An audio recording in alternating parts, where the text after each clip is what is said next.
Hi, everyone. Hi, Nani. What a pleasure to have you on. Hi, Harley. How's it going? Trying to get my mic, not my mic, but my tripod adjusted so it'll work with me. All good. Happy to have you guys. Hope your day has been going well. How's your Sunday, Nani? Just starting? Looks like she's still getting connected. No rush. We got everything time on our side. Hey, the legendary precision. Yes, bro. I love it. Man, I'm gonna get to know your backyard better than anybody else.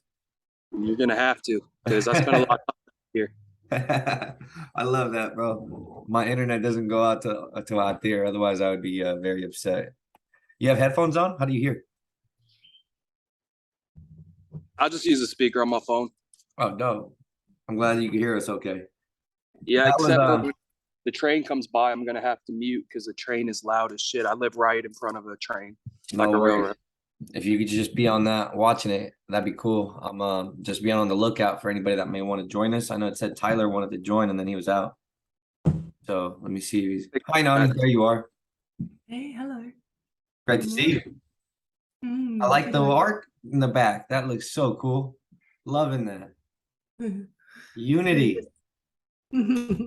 You have a lot of really cool art. I really love that one you posted in the XC Crystals Discord channel. That blew my mind, like how intricate that piece was and all the crystals you had around it. I loved it. It's the 7-day painting workshop's actually called Legend. It runs every year, and just with the different tiers in your crystals and having the legend there, I thought, I'll share it. Got my crystals with my legend painting. Yeah, let me give you access to being able to share your screen, and you're more than welcome to do so. But actually, no, you got to go get it because it's a real painting. I'm sorry. I was like, wait, go get it. It takes up a big whack of the wall. It's fixed, but pop into the Discord and have a look. Okay, yeah, no, you know what? I try to. For Harley. I gotta say, Harley, it does a phenomenal job, just like Tyler, being able to be everywhere. And I've tried to take the same strategy of we meet up here, whereas like we can give each other the most attention, whereas like the projects come together. I would love to keep up with every single project's Discord, and I'm just going crazy. If I go anywhere else, I think I got 15 Discords or Telegrams I got to keep track of. So I like speaking to Harley. He catches me up on half of the things for sure. But Harley, can you send that over if you get a chance? Yeah, definitely. I would definitely want to go ahead and see that. That's, you know what? I've been looking forward to figuring out how we could all and by the way, what's up? I think that's Clint and Damien. Welcome back on, guys.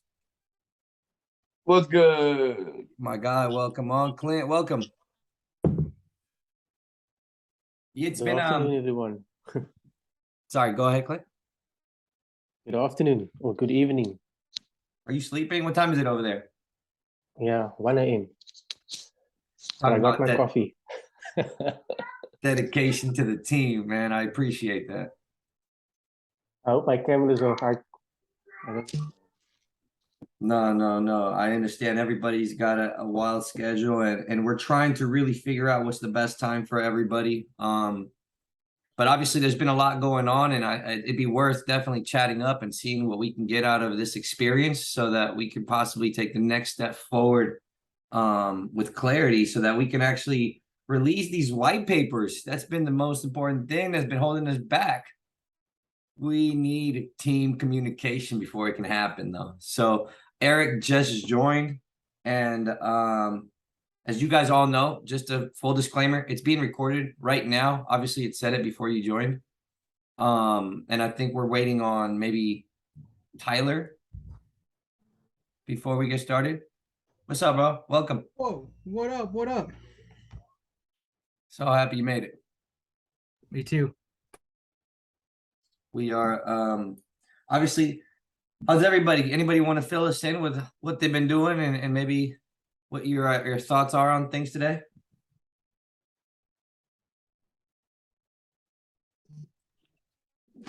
I obviously have some thoughts, but I'm going to try to just listen throughout this process, and I'm going to try a different perspective till the end. So I'm just not gonna start off with all my thoughts. I guess is what I'm saying. No, we're super happy you're here. This is what it's all about, man. No, for sure. I appreciate it. I know where I come from, so like it's So do we. either way. Well, I'm just gonna listen and absorb till the end, and then I have a few specific questions. Then I'll talk to the squad at Plum, and I'll make a decision from there. Of course, and ultimately all these discussions, what they do is they help bring more details into the white paper, right? Because the ultimate structure starts like this: how to help the world. So if you look at it that way, how to help the world, and then you try to figure out reverse engineering that situation, and you give yourself a time frame, right? Because you tell yourself it's not going to happen overnight. So then you start kind of saying to yourself, okay, we're patient enough to build for 10 years. And maybe, personally, when I had that idea and I started speaking to Tyler about things, 10 years was what I had in mind. I was willing to work my ass off for 10 years to make sure this happened, with no rush. It wasn't about rushing it. It's like, you got to develop these skills. You got to develop these networks. You got to develop these personal practices. You got to develop these beliefs. You got to develop these empathetic abilities to be able to connect with others. And you got to have the ability to scale your message, right? And then you add Web3 on top of that. So, it becomes one of those things where you hope that along the way, how to help the world, you create a structure. And so maybe we could start there with like, what are some of the ways that you guys believe that the world could be helped by Web3 technologies? And then maybe we'll just give Tyler a chance to join in as you guys go around explaining. And then maybe we can kind of say where we're at. Would that be a good way to kind of get started?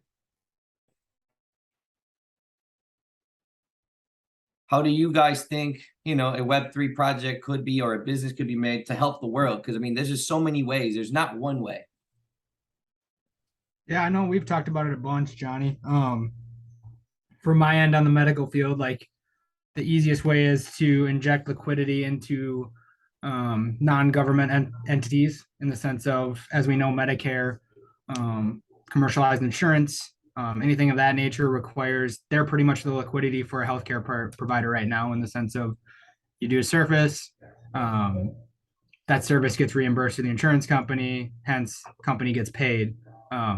But the problem is, as you and I have talked about, and I know Sean's talked about, and I know Harley knows, and anybody else in this group, is the only people that seem to add the most amount and have the most amount of liquidity is the insurance company. And really, they're not doing anything other than paying out back and forth. They're not really providing a health-based service.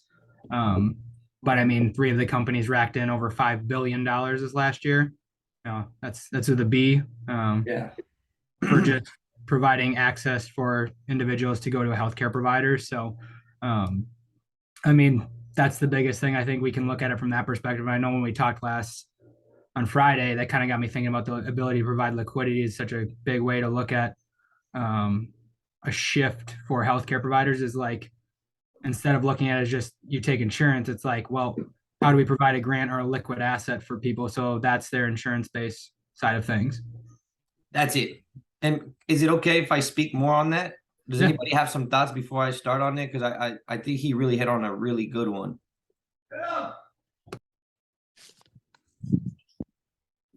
That's not me. But okay, so maybe so you guys can kind of understand a little bit more about what Eric's talking about. We kind of had a discussion about, one of the goals that I brought up to the team, Harley and Tyler and David, really, because number one, we'll talk about David in a second, so that way maybe you guys can also know what's going on there. So Tyler and Harley and David all of them agreed that we should probably do something to change the way that birthing is going in the world, the process of, women birthing. And the reason is, in my opinion, from the research I've been doing, it's not really the most adequate way by having a woman lay on her back to do so. And I think Eric went ahead and gave me some insights on that. Would you want to share with them maybe how you feel about that, the whole process? Yeah, we talked about it from my end. As I stated when we talked, I'm not by any means an expert on birth, but understanding positioning and talking with OBGYNs, as well as pelvic health therapists. We talk a lot about positioning, and And when you look at traditional methods, and obviously we can also rule out the healthcare system is important because there was death through excess fetal bleeding or, any type of trauma to the female. But really the biggest thing Johnny's talking about is we've really kind of set substandard positioning based on the ability to have beds in a hospital system. So a lot of females used to give birth in all fours, and two of the top pelvic health therapists I know recommend that pretty much moving forward, if possible, is an all fours position to allow opening of pelvic floor, because when we create a supine position around your back, we actually close off pelvic outlets and not allow the ability to create an adequate birth canal at times, which is why we see, from what I've learned from them, is breech bursts or the ability to have an issue and have a C-section. And the biggest thing that people don't forget is interaction of the immune system starts pretty much as you pass through the vaginal wall. So we wonder why a lot of IBS symptoms and things of that can occur at a young age. A lot of the times it's a C-section. And again, there's going to be times for C-sections that's always short-sighted if it's never or any or all. But if we can decrease that risk, we can also have that ability to set people up in life, potentially based on some of the research and literature, to allow individuals to maybe not have as many foodborne issues. But we can't say that for sure. But like Johnny said, I think that's going to be the biggest thing, is allowing access to females to have information that doesn't cost an arm and a leg. Because I know where I'm at in Edina, Minnesota, and Wayzata, Minnesota, the public health therapists right now are, they don't take insurance, so they're probably $200 to $400 a session, if not a little bit more. So the ability, as Johnny said, is changing that culture where we can have healthcare practitioners make a living, but also provide their high-level services is going to be such a big thing. And birth was one that we talked about. Thank you for explaining it, man, because definitely going back to that conversation and just to kind of bring it to light to everybody, as you guys kind of remember, we've been discussing that Health Bank Dow is a not-for-profit organization. That means that it's not just going to have, what's up, Tyler? Hey. It's not just going to have a product. What it is that it is an organization that will have donors, not a product, but donors. And because donors are going to be donating to this NFP is because they trust that it'll do good with the money that is being donated. And so it's very important that obviously we talk about that side of things, number one. And Dana is jumping on the call, which is fantastic. So maybe I'll just keep kind of like introducing things. But the idea here is, as Erica just addressed, in Minnesota, the public health, the cost of being able to speak to a physician is $200 to $400 an hour. So what we have to look at is, how do we help the world? What's up, Dana? Glad you made it. What we have to look at is, what are the ways that this NFP can impact the world in a way where the healthcare system should, or maybe we can alleviate some of the stresses of the healthcare system, not necessarily fully replacing it. We know this. We just have to understand, like, saying it that way, what can we alleviate from the current medical system so that way we can play a part with all of us kind of pushing each other to become the best business owners, because it can have community impact if we all reach a little bit of surplus.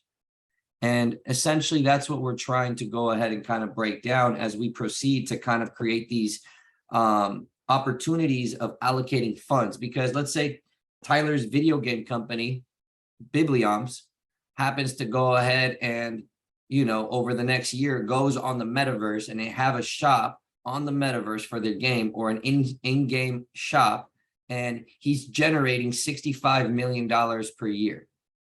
So now his in-game shop is generating revenue. He has a choice. What do I do with these profits? Now, it's up to him to be able to allocate wherever he may please. But one of the ideas we've all kind of discussed in the past is that if he makes 65 million, Tyler, would it be fair to say that maybe there will be a kickback? I can't say how much, but I'm sure you're going to be able to have a number in mind. Not to put you on the spot right now. By the way, your thing is on mute. You're talking about a kickback for Health Bank? Yes, the not-for-profit organization. I mean, 65, that was a weird number to give me. I didn't think it'd be that high. But like, let's just say $1 million. I mean, like the Whatever. 5% number seems pretty good. If it's a yearly revenue, yeah. I mean, if it's as long as it's generating yearly, yeah, like 5% seems reasonable. That's a good enough chunk of like a tax write-off to make a difference as well.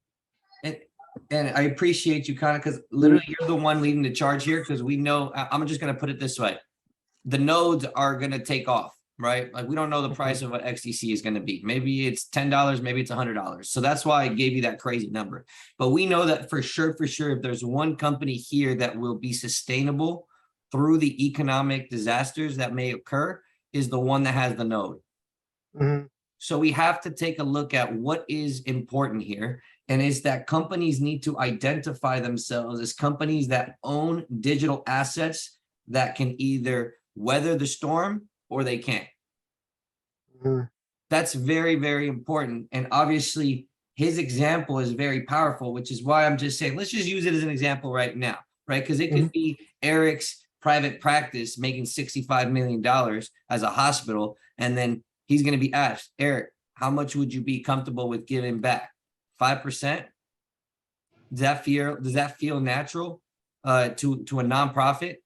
Or what do you guys think is that range? Because the reason we're saying is I want you to see it from the co-founder's perspective, as well as what's going to happen as we create partnerships and people want to come in, right? There's two different angles.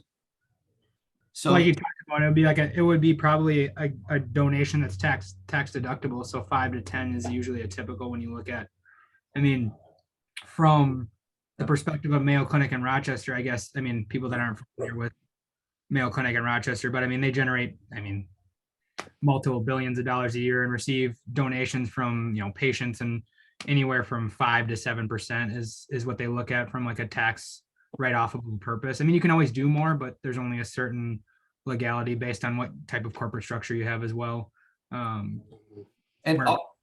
Would you say that it's all with the intention not only of them being able to get the benefit, but also that they have a certain organization that they trust that would make the most out of that value?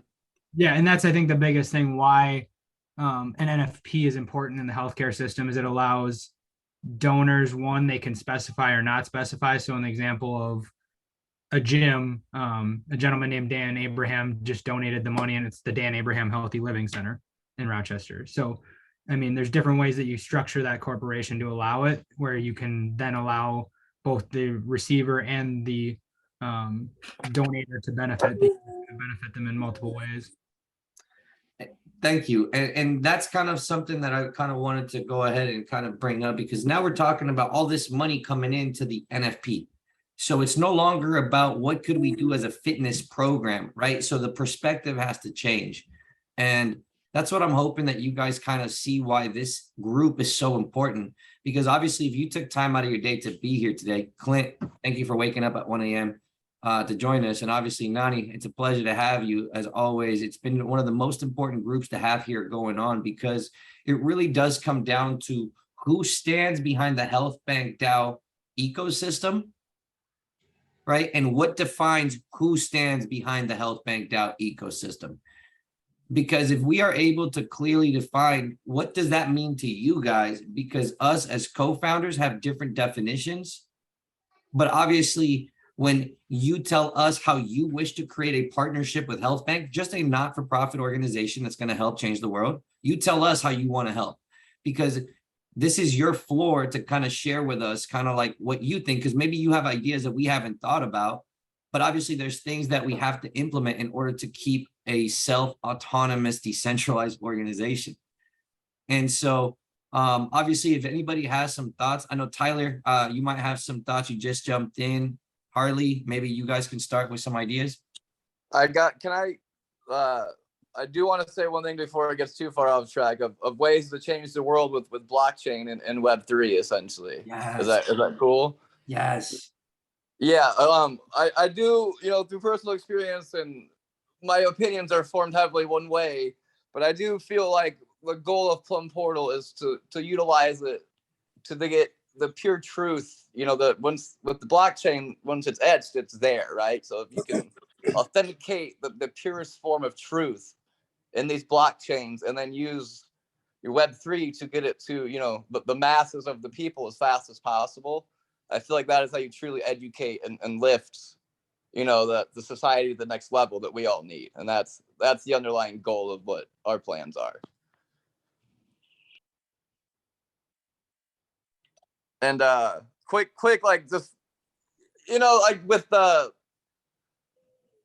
how we give back to health bank, creative ways, thinking of different opportunities. Like one of the things from Plum Portal's perspective that right now is hard to commit to up front is even if it's a nonprofit, just not knowing, the legal ramifications of anything right now in all these platforms. I don't want to openly commit to 5% of our profits, not knowing either side fully way of the extent of that, but if you're trying to say that by tonight we have to know clearly where one side stands versus the other, which I understand. I get moving forward. You're trying to create a legit entity, and that makes sense. But if tonight we have to make a decision, it's going to be on the 5%. Like we can't commit to that yet. We don't know fully what. But at the same time, I would propose an idea of like, long term isn't the goal kind of the own buildings and build health like gyms and integrate this into the real world? Like, is that part of the long term vision?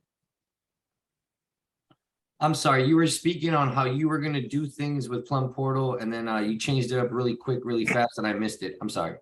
So that was like how we would change the world with Plum Portal. That ended, and then it just kind of made me think about, like you were saying, you asked Tyler beforehand of the 5% kickback or whatever it may be to health bank, like how these business entities are going to interact with health bank, right? And it kind of led me into my, like, where Plum Portal stands. It's just kind of hard right now with just the unknowns, both on our side too, right? Like not just from health bank perspective, but like legal ramifications fully. Like this is kind of uncharted territory. So to commit 5%, as of today of our profits, just doesn't, we can't do it. It doesn't feel right. But at the same time, like if we have to somehow figure out a way to commit something or work with health bank as an entity, I also understand that. So like that's, I guess there's a question in there which might have probably made it confusing of like, is long term the goal of this to ever, like for health bank's perspective, to own gyms or health bank, real estate, like and build actual places for people to live this motto? Yeah, so I think you touched on some really good stuff, man, and I appreciate you bringing those things up. Let me start with the legal ramifications.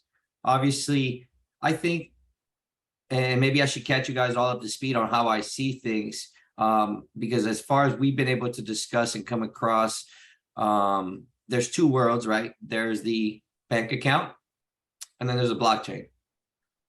So because of that, what's going to happen is the donations that are made by, let's call it Plum Portal, let's call it, Biblioms, let's call it XT Crystals. These are going to land because if it's a business, right, you're going to have the choice of doing one of two things: send it to the bank account or send it to the USDT account. That's all we're going to accept, if that makes sense. We're not accepting crypto. Like, you're just sending in your donations. Now, the donations have to be tracked. So that's where you need to have, for donations to be tracked, you need to have a KYC system with somebody's ability to have the entire repository of IDs to be able to know who sent it. Do you see what I'm saying? Because if you go ahead and make a donation and I have a wallet address that it reflects that there was some kind of incoming USDT into this certain multi-signature wallet, if you don't have a repository of all those addresses, then you can't verify to see who that was. So therefore you can't manually issue a what's it called, a receipt, right? You will have the transaction address, but we want to be able to provide you with a receipt that the donation was made. So those are things that are very important when you look at it from the business to what we're doing. And so the implications, we're trying to mitigate them as much as possible by trying to implement certain structures. So I think to your second question, will health bank ever own gyms? I think the way you could look at it is two ways. Health Bank is going to be the fitness app. So basically the fitness app that we're getting developed right now is the fitness application that will be used in the gyms that are incubated through the Health Bank ecosystem. Does that give you an idea? So Sammy, so you guys can kind of fully Hey, understand. Johnny. This is Hi, Dana. I have a question. So you're saying that it's only going to be the application? So the application is going to be used by the individual that's going into the gym. So you're going to have some form or partnership with the gym. Yes, because it's not just the application. And so maybe I can go right into, because I'm glad you jumped in, man. Welcome to the party. Yeah, so essentially the application is on the blockchain. And if it's on the blockchain, obviously we have to determine what network. So these are things that we've actually discussed with our development team. And I know that you guys maybe weren't able to make that meeting, and that's because we have to keep it kind of obviously to the 4 co-founders so that we can move forward to making this happen. And the intention of this is that— Who are the 4 co-founders? Of course. And you know what? Thank you. Yes, Damon. So there was Tyler, myself, Harley, and ever since our last meeting with BYOB, so you guys can kind of understand why there's a 4th, is because XList came in and donated 2.5 million XList, as well as he put myself in a position to help him with a deal with Data Chain. So he brought me in not too long ago to help him close a deal with Data Chain Foundation. And essentially this deal was for XList to partner up with Data Chain so that we can help them be able to have 6 unicorn projects get launched on exchanges for the upcoming year.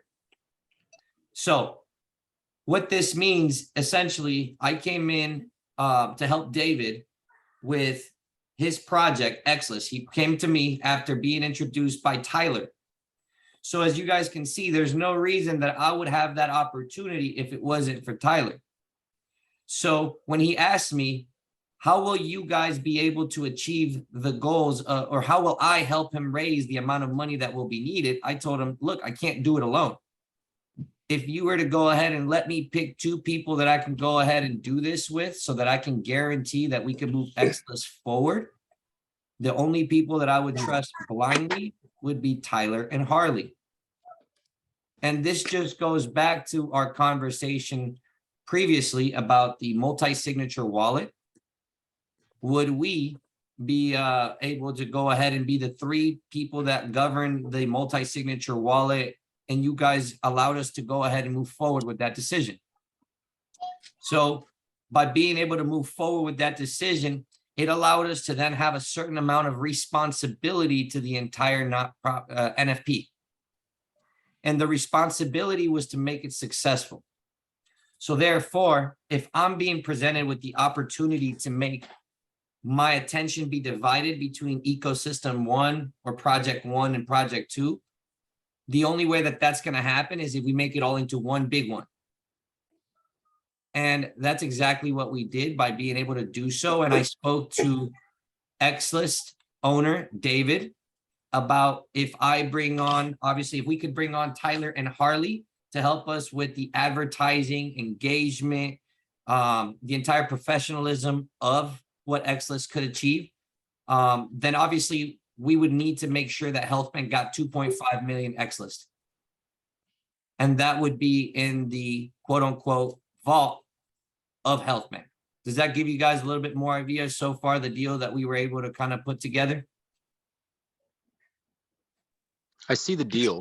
So Yeah. forgive Sorry, go ahead. forgive some of the ignorance too. But I would like to understand a little bit about how these different projects and stuff have to do with Health Bank. So we're talking about a couple right now, and some of the folks I've heard and I've talked to a little bit, some of my I have not, and then other ones where, or you, not we, but the team, you are looking to bring in other people.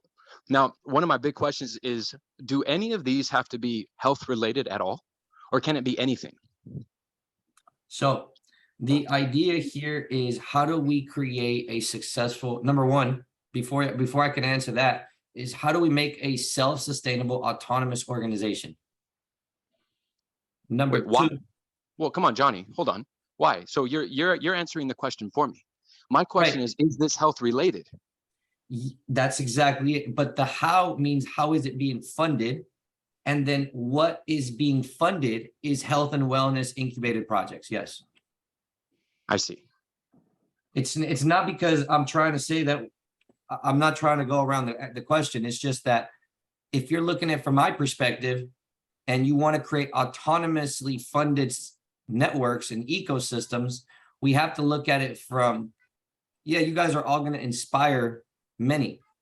And what you're hoping to do is inspire them to take the next step forward to use Web3 technology to solve some kind of health and wellness kind of load off of the medical system by, you know, being able to create these successful Web3 companies, whether they're focusing on health and wellness, number one. That's what the hackathon is focusing on. But right now, when we talk about what the BYOB is, because that's the difference, right? What we incubate versus where we invest. Is that fair to say? Yeah.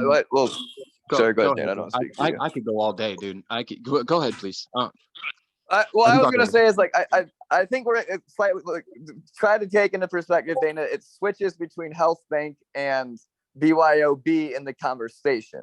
No, that's why I wanted Sometimes. to make, you're totally right that right now I made a clear statement that that would be the other difference. Right. That's so. Wait, but pause, please. Mike, Pause. I got- Pause. Help me understand that. There's a separation between Health Bank and BYOB. Yes, sir. separate So- entities. Okay. All right. Please continue. Yes, so, and this is very important, and it's a good Can I- thing to go over. Yeah, please go ahead and tell us. To circle back real quick before it gets too far from that. So you said there was a meeting that took place where BYOB just voted to sell some equity essentially to, what is it, X list No, nobody sold any, or traded? there's no selling of equity. The entity doesn't even exist if you, So that's what I guess I'm So that's what confused I'm as to trying when to get at. how that happened. How did that transpire? which part that he was able Well, to the last meeting I was a part of it, BYOB, from my understanding, was like it was its own entity, and this meeting was to figure out essentially what that entity was. But somewhere in the gap, BYOB added in X-List founder David in exchange for 2.5 million X-List to invest into the ecosystem, which is fine. I'm not upset about that. What I'm curious as to when that meeting happened or how the process I existed. kind of described what happened.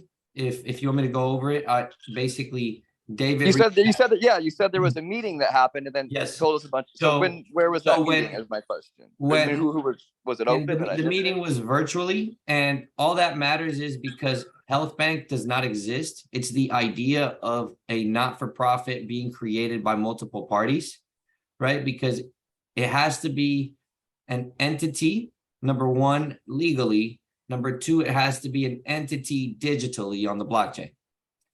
And in order to get to making those decisions, first, there has to be an agreement of who are going to be the directors, because otherwise to start that without having agreement, I think is unwise. And so what we've done is that the founders individually have created their own projects in order to be able to have experience before creating the entity. This allows us all to have experience in how we would go ahead and help communities be able to move forward. And in order to finish off what is called the Health Bank DAO Launchpad that we have talked about for a long time, Tyler introduced us to David. David had a project already running. And out of nowhere, David reached out to me and said, "Hey, can we speak?" And I said, "Yes." So we got on a call. He told me the situation. He said, "Look, I've gotten in touch with Data Chain. They want to go ahead and have a meeting. I don't feel comfortable going without a team. Do you feel comfortable being my partner?" And I said, "Sure." What's 5% of a project? I mean, he was going to give me 5% because I was a co-founder. right? He had 10% set apart for the co-founders. He said 5% for me. And I said, great, thank you for the opportunity. What are we doing? Hey, I get it. Like, and So that's, just I'm to trying to save you go some ahead. time, I'm not upset So- about that side of it. I understand. So that. you're I'm saying, just how does he giving come it- into Health Bank? No, Health Bank is fine. Health Bank is you three. I understand that, but as of last BYOB meeting, it was a separate entity. So like I've It understood. is. I'm trying to get to that, but I was trying to go over the story again because you asked. Okay. So if I can finish. Yeah. Sorry to interrupt you. Go ahead. No. So what I was saying was that because I did not feel comfortable to take on such a big task by myself, of raising $1.5 million in order to be able to push 6 unicorn companies into various tier 1 and tier 2 and tier 3 exchanges. I was able to close the deal because obviously I tried to fucking raise money before. It's not hard to raise money. And I know Tyler has done a $500,000 already on the blockchain. So when he asked me, do you think I could do it? Blindly, I said, yes, my team and I can get it done. I have absolutely no problem trusting these guys. Why? Because I've seen their work ethic. And I hope that you guys felt okay in trusting me that I would make the right decision, not try to inconvenience anybody. But this was more about finishing off the launch pad. So the launch pad essentially gives anybody on the blockchain the opportunity to get their project listed on a major exchange. So to me, a project that was already doing that and only needed my help to restructure the business model was an opportunity for all of us to be able to have the opportunity to help the next generation. So I told him, the amount that you're going to give me, I'm going to lock it up and put it to give my token value, immediate value in the treasury. I don't want to sell your token. I'm doing this because I'm just grateful that you believed in what I could do. And I want to show you what our team could do. Tyler, is that about how it went, or is there anything else that I'm missing here? Harley? Yeah, I think that's pretty good. Maybe a little like fireworks in the background. It was a fun day. and we're saying it with the intention of like, the only thing that we have to do as quote unquote, the people that you allowed to kind of trust, kind of protect that multi-signature wallet with absolutely no money in it right now, by the way. Right? Absolutely no money in it.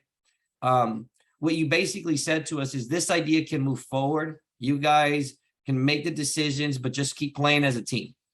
And we're trying our best to keep playing as a team. So when it comes down to BYOB, which is what we have to explain to you guys, is that it's the B2B side of Health Bank, because Health Bank is the P2P of business, right? Like peer-to-peer assistance happens through rock stars like Harley and Tyler being able to create awesome projects and then take their communities for a ride by educating them on how it's done. That's a rock star. It's someone that does it and leaves trails for others to follow. Now, we want more rock stars. So in order to create more rock stars, the idea of what BYOB, and if you guys have watched the course on the Codify Your Ideas, you'll see me deploying it. Basically, you'll see how it works. And essentially what BYOB is an investment club where, you know, as initially myself, Tyler, and Harley, we're trying to find, okay, who's going to join us up here? Because yeah, we started it, but we're not above anybody. We're all equals.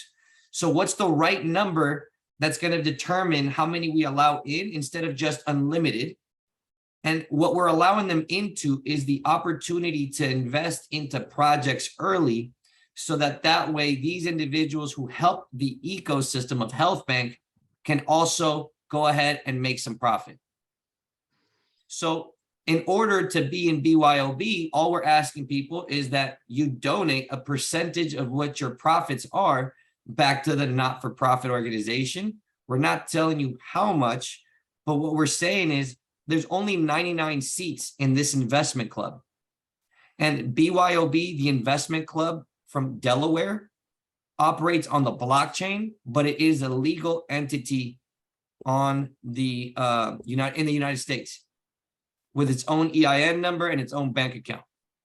Now, the EIN number is there. I have not made the bank account because it doesn't have any revenue right now, because it's not about having money, because we haven't even talked about what products, tokenomics. The most important thing is, who do you guys trust and what positions do you need in order to be able to move this forward? And the only way that we can decide this is by asking you, what role do you want to play in this? Does that kind of give you a better idea of what BYOB is? Just as an overview right now, we can get into more details. Am I the only one that wants to just shoot from the hip and speak openly? I know that this is recorded, so We I'll hold need my that though. Go ahead, man. Okay. It seems like the number one goal here is to create a honeypot, right? I mean, after everything I'm hearing, the simple way of saying this is we're trying to build the fortune. So we're willing to pull in all of these different projects, even though we don't necessarily know what they're completely about. So I think maybe what will make more sense is this. You guys can tell me what the adequate time frame is, but just to kind of put it really simply so you kind of get it, all these 99 people that we're eventually going to have right now, maybe 18. And it's good that it's 18, so we can learn a few kind of things about how to engage together and how to move forward. The idea is, imagine every 6 months, we give out one grant of $100,000. Perfect. $100,000, 99 people. That means each person in there gives about what? $1,000 and some change. And then we have $100,000 to give a grant. Is that right? So if 99 people give $1,000 every 6 months, we as BYOB can essentially fund 2 projects with $100,000, 4 projects with $50,000 each, whatever it may be. This is the power of what we're trying to create with BYOB. It's an exclusive group. Of course, I had to find people that believed in Health Bank, that believed in, and they were building their own project. We had to find who had the right ethos, all these things, because then if you have your own business, and as BYOB members, we want to go ahead and give a grant of $100,000 to a project incubated by what? A hackathon, a BYOB podcast. Does that kind of make sense, guys?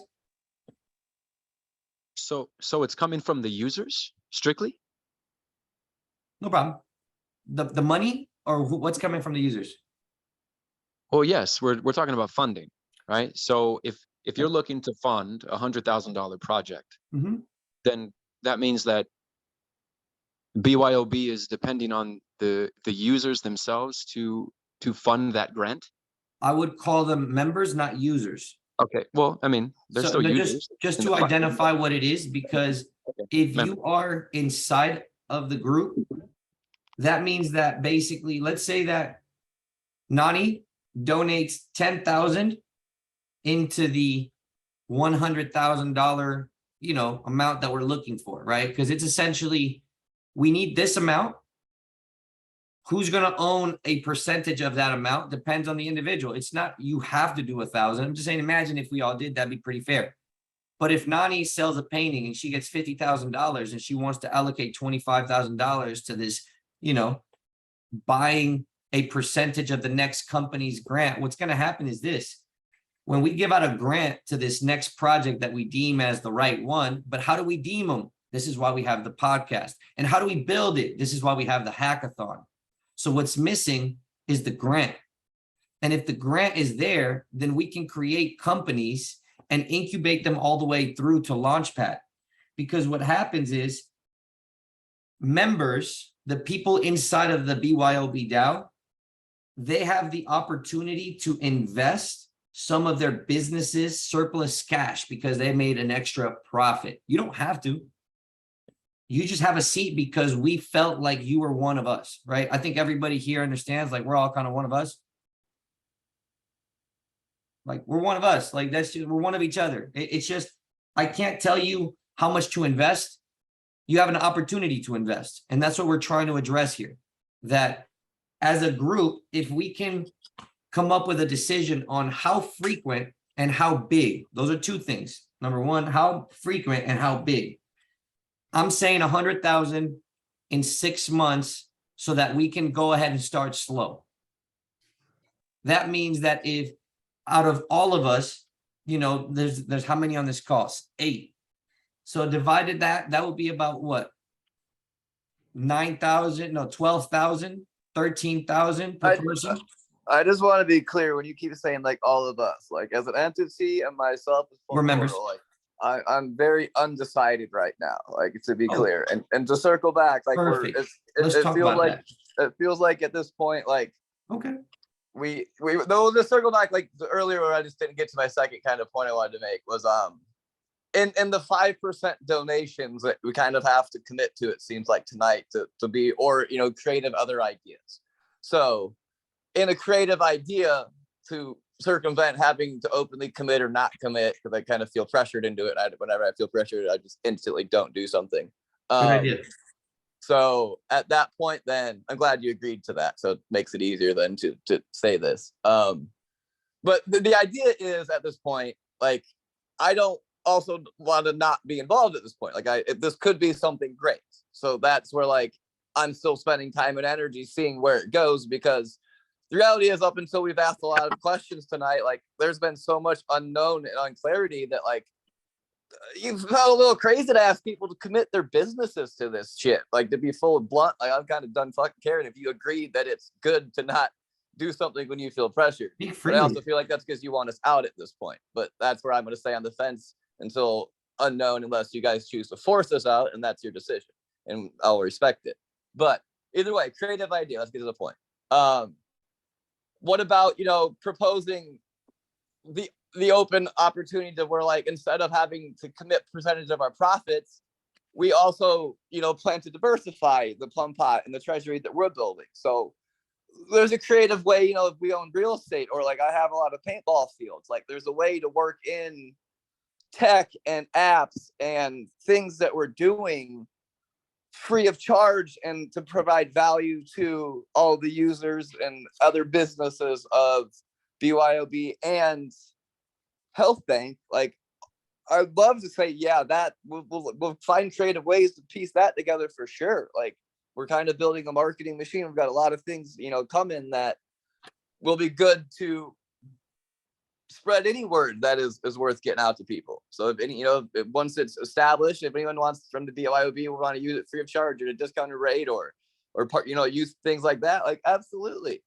But and I get like it's kind of unknown right now, but same as this, same as everything else that we're selling and having to commit percentages to, like, well, you know, let's keep an open mic. And to me, it's good to have someone that kind of disagrees and doesn't jump right on board. Like that's how you make the perfect machine at the end of the day. But that's kind of where we stand. But yeah, I say I. So since you said we and you differentiated, Dana, can we hear from you if you understood a little bit more if BYOB and where Health Bank is at and what they differentiate? And if you have any questions, man, let's listen to your thoughts. Oh, I don't mind talking at all. No, bro, there's a lot of unknowns. I mean, just hearing you speak, right? I'm very particular about certain things, and just hearing you speak, there's still a lot of unknowns, and there's also things that are coming to light that we didn't necessarily know before or consider. And even right now, we're trying to make decisions and come up with ideas and things like that and spitball. And I get all that, but I'm gonna say rash. Certain decisions have been made that may or may not affect every single person in this entire group based off the decisions that we make right now. Right. And everybody must agree with this. If it's your project, and you're looking at something like this, you absolutely need to take a moment and go, wait a minute, is this the best possible thing for what I'm doing and what I'm about? Because all of this, from my perspective, you're asking my perspective, and Damien has his. Yeah. Right? I mean, it's fine. But there's a separation here. My perspective is all of this, like even just the other day when I jumped in the chat, it out of nowhere, it just came, okay, boom, this is what we're about. And then we ask a different question. Okay, well, then I'm going to explain this. So over time, right? Or maybe over the past couple of days, more information has come out about what the plans are and what deals have been made and how things have come to this point. But from what I see, nothing's been finalized. Okay, go on. Well, just Well, I'd like to hear other people's opinions. Look, is you, me, and Damien, we could talk all day long, but we got Ari in there. Who else do we have? That's where they have the floor as well, and they're more than welcome to it, and we encourage it. So, well, does nobody else? Okay, so if I were to ask you, Johnny, about this, I think Nani's about to speak. Maybe can we give her the floor for a second? Go ahead, Nani. Yeah, I've got things to share. I just didn't want to take you all off topic. So I was going through I've got things that come up, but really going back to the original question around blockchain, and so it started there in my mind, what I've been formulating to share, and as it comes through, I seem to be on this international perspective around, or I guess my contributions to thoughts. So I mean, I've been quite clear about the differentiation between BYOB and Health Bank, maybe because I just read a lot, or I've been here for quite a while supporting, and I guess so where I'm coming from with blockchain is very much my personal experience, which has been around amplifying personal values, connection more direct with others, participation in terms of all aspects of flourishing within a business. So whether, I guess, rewards seem to be taking on a new definition for me. Last year, small story, there's a local grocery, it's quite large here, it's called Woolworths, it's, your national supermarket chain. And they have this orange card called a rewards card, and you kind of flash it when you buy your groceries, right? And there was this moment last year in November with so many corporate-based decisions being made on customers, and I'm like, I exit this, At what point do I have any kind of participation in these decisions that I'm experiencing? It's sort of like the larger the organization gets, the more they lose touch with connection. So I chopped the rewards card up, and when a woman said to me on checkout at one day, she said, do you have a rewards card? I said, no. I decided in November I reward enough, and I'm not going to seek it externally anymore. So, short story. But anyway, coming back to where I'm at now, through blockchain, I can visualize rewards being so much more potent. For example, in marketing, we all have experience of what influencers in this space are doing and varying degrees of comfort. But there's certain DAOs that are going, okay, how can we arrange, whether it be through number of invites and people coming in, and we can see that there's that peer-to-peer relationship in marketing, and bringing in folks that are more likely to align with the ethos, correct? Because you've got that more closer connection to who's coming through the front gate because of word of mouth, essentially. But bringing in a system that is able to track that, identify that, and reward people from a marketing perspective on promoting what it is that aligns with them. So I guess long story short, if I sort of just switch a gear again, because that was most my personal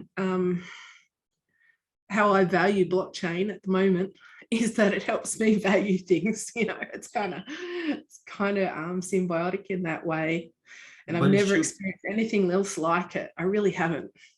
Blockchain somehow, because of that peer-to-peer, perhaps B2B, I haven't been, it's just kicking off, but that more direct relationship between those that value the business and those that are making the business happen, it's quite a beautiful thing that blockchain can support that.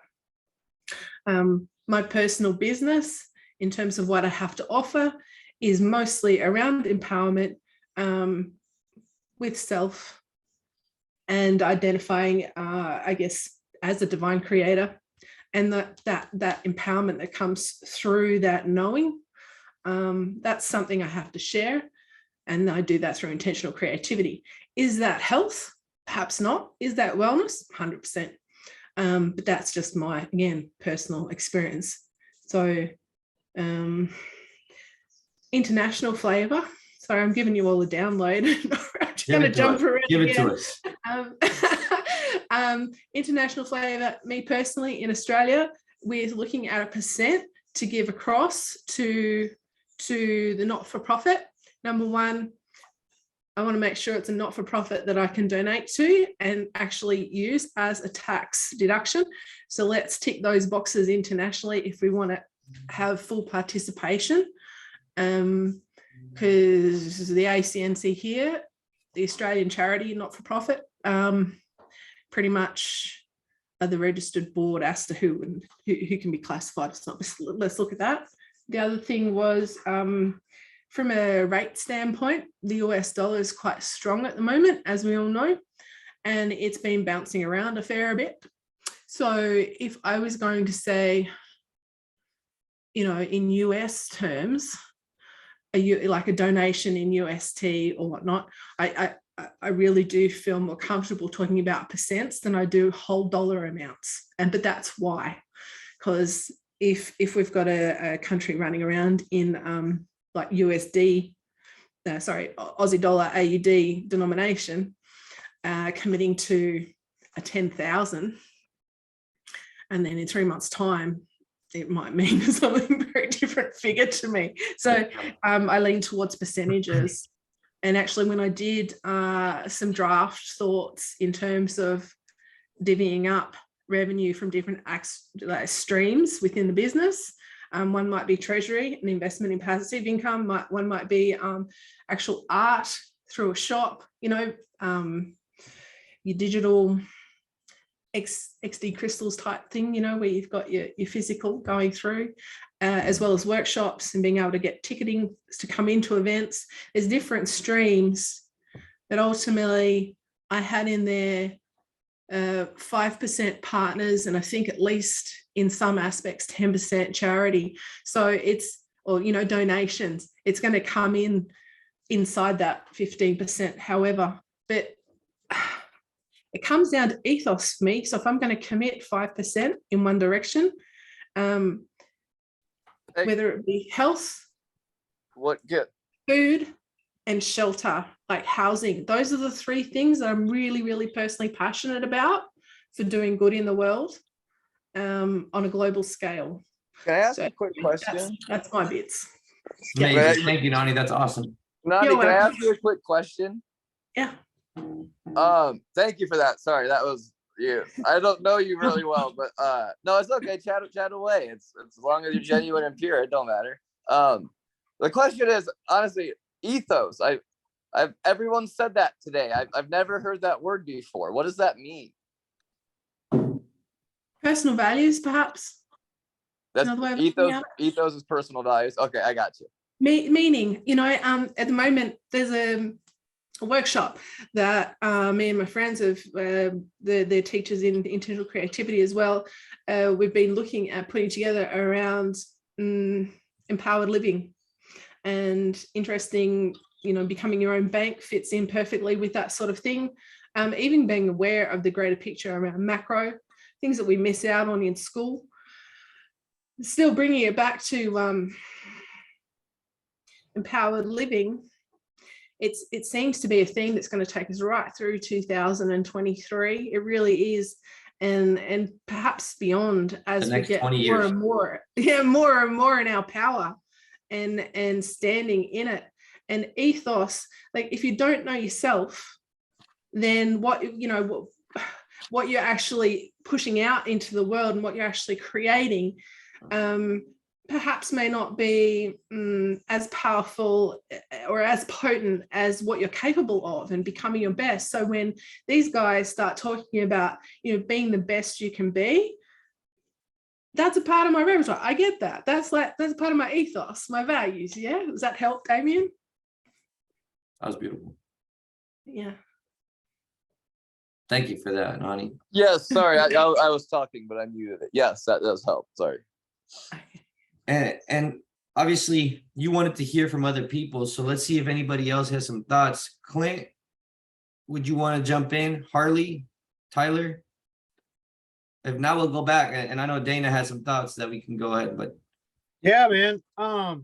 I just want to say one thing about current members versus like future members. Like right now, like I think it was Dana said there's not a like a finalized product, so to speak. We're the builders. Like that's what we are. We're the builders. Like we can't have like we have the tools, those are finalized. We don't have the product because we're the builders. That's all I gotta say about that. Like if you want to build it, that's why we're here. If you don't want to build it and you want to wait for it to work, feel free to join us when it works. I mean, like that's totally something I think we should tell anyone. That's how I look at it. And I tell people about my own project because that's what it is. It's like we're building it. It's speculative. That's a disclaimer. I mean, the government could be like, we don't like your health approach, you know, like whatever. That's a risk. Mhm. Other than that, I'm down with the risk. I like want to change the world. So I appreciate that, just being straight up about it, because it's true. You know, there's nobody that's done this before us. You and I came across the opportunity of what nodes were early, and we just started giving them away to make friends that maybe would stick around. And along the way, we met Harley. And, you know, after losing shit ton of money together, all three of us still respect each other tremendously because we know that all that money lost was a better friendship made. And now we can lead our communities to not scam them, but to first educate them. And we build relationships like the one I'm going to share with you next, because crypto ed courses, I don't know if you know who these guys are, Lefty Chris and Critical Complex David. Do you guys know these two? oh yeah. Okay. So, you know, it's a not-for-profit. It doesn't have designated responsible parties. So I try to act as I'm going to move with the best interest of the DAO and see what they're talking about. How much can I go ahead and do for them so that they can see the value in doing for us? So that's what I did. I sat down with them and I listened to their business model as I always do. And I give them some ideas as I always do. And the intention being, just like Tyler has done it, and I'm sure Harley has done it as well, we just give our perspective of how to move forward because they have ideas and we have a little bit of experience and we have a little bit of networks. So we bring up those ideas and networks so that they can move forward. Ultimately, what it resulted in is that their mind was blown. They said, I would love to give 5% back to Health Bank. Let's go ahead and make sure that, you know, we can give back 5%. Why are they giving 5%? Well, the reason is, if you guys understand how Health Bank works, is that there's a health challenge. That is what determines who gets in. And to save us some time, if we don't commit 5% tonight, is that going to be an issue? I don't think that it's an issue as much as you're trying to make it out to be. Because that's fine. I'm asking a clear question. Is it yes or no? Is it going to be an issue? I'm sick of wasting my time. Look, man, if you feel like you're wasting your time, I don't feel like I'm wasting my time being present. I feel like I'm wasting my time when we ask specific questions and it turns into a sales pitch for the next thing, and the question just gets ran around and we have to be the assholes to circle back to the same question again. To be bluntly honest, that's when I feel like I'm wasting my time. Half of it is awesome. I love 80% of this. And then that's when we get to like the direct questions and it just spins into something else that I start to question it. And then every time we ask specific questions about that, it spins into something else. And then it's like, well, if you want to be part of it, don't be part of it. It's not that we don't be part of it. It's that we ask specific questions with shit that's been thrown in our face all of a sudden. And I still don't get a direct answer. If it has to be committed tonight, say yes or no. Is that going to be an issue? Why is that? Harley, are you on the line? Tyler, can you guys go ahead? Like this is all planned out. Let's go ahead and can we give him an answer? Do you guys want the answer tonight? No, I think the whole BYOB podcast has to like listen to it still. I mean, I really think it should be a group idea and decision. As far as like commitment to like so much though. I mean, we've only committed our time as much as possible and our own money into what we're doing, our own projects are doing for the ecosystem. So as far as like, do you want to stay? It's like, are you going to commit to your business being able to join it would be like the direction I would look at. Like, are you going to make Plum Portal an LLC in order for you to be a business, to be in the business to business? Plum Portal is already LLC. It already is. It is. That's good. I didn't know that. I didn't know that at all, actually. Yeah, we're checking all the boxes on the back end. We just do it quietly. We're just gonna bring it all to life when it's ready. I guess really what it comes down to, Damien, from the energy you've been putting out, and it just makes me, here's a good thing that I read today that maybe will help you kind of understand my position. Are you the kind of person that I would let my child be around? And to be honest with you, the energy is no. I would not let my child be around you. There's a little bit of that's depression. fine that you feel that way, but people that have met me in person, and Dana has met me. Harley, one of your teammates actually asked me to go to a paintball thing with his child for over Halloween. There's about 15 kids that live on the cul-de-sac that I live on that play with my German Shepherd and ask me to hang out with me all the time. I'm like, no, that's probably not right. Like, we'll just stay outside and hang out. Because actually, I worked at the Y all through college as the youth director. So little do you know, children feel safe around me. So just to be clear, you're a great guy. I'm sorry I'm that just saying I'm how you're hostile. coming off your energy because of maybe the fact that you don't understand something fully, or because you're not in charge of it. Your energy is a little bit weird. So we're all trying to figure out how should we interact with an individual like you. Because okay, well, can I clarify why my energy is hostile sometimes? Because I feel like this is all pre-planned. I'll be bluntly honest. I feel like this is all pre-planned. All of this, everything that everyone talks about. Of course, it's been pre-planned. I got the whiteboard right here. It's been planned for 2 years. Let me finish. I know, but I feel like it's portrayed like it's kind of unfolding organically. When the truth is, like, you got it all laid out. Just show us a template and be like, hey, here's what we're fucking doing, and let's get on board or not. Yeah, let me share with you the screen. Let me send this thing over to myself. Like, there, dude, that's the first time. Like, let's just be honest, man. That I feel is genuine. Like, that's where I'm at. Like, let's just quit wasting each other's time. Yeah, man. We've had tons of whiteboards, by the way. I mean, this isn't the first whiteboard that we've had. Well, what I'm saying is, like, here, I can calm down. What I'm saying is, like, if you're asking us to commit more, which I understand. Not you. No, I'm not you. I'm just saying in general. Like, I get it. Like, I get that. At this point, like, it's get shit or get off the pot, right? Like, and I understand. I get your guys' side. But until we see more clarity of what all these things are and know the full picture or what the big plan is, really, I can't commit our projects on, officially on paper. Like, that's just the truth. Like, I just don't feel safe. My goal is always to protect our project, right? So, like, until I know that I feel 100% safe with whatever may be planned fully. Maybe you don't have it all. I get that. Like, I fully understand the shit gets figured out on the fly. That I understand all of these aspects. But whatever you may have plans, to the extent of those plans that are planned, what are they? Just let us know what we're committing to, and then we'll tell you yes or no. Like, that's where I'm at. That, to me, that's easy. Like, that is then an easier conversation to have. Like, can you see my energy's already calmed down at this point? Like, it's not hard. So just be honest with us. Like, just be bluntly honest with whatever you got planned. Don't feed us bits, and then once we have to get angry and get hostile to get the next bit, right? Like, we're not dogs. Just treat us like people. We're equals, right? Let's just be bluntly fucking genuine and honest. There's the fucking truth. I'm calm. Just reciprocate what we put out. That's how I get. I'm the ultimate mirror. If I feel like I'm being manipulated, I get hostile. And to an extent, when you're not giving us all of the info and you're leading us on the shit, you kind of are manipulating us.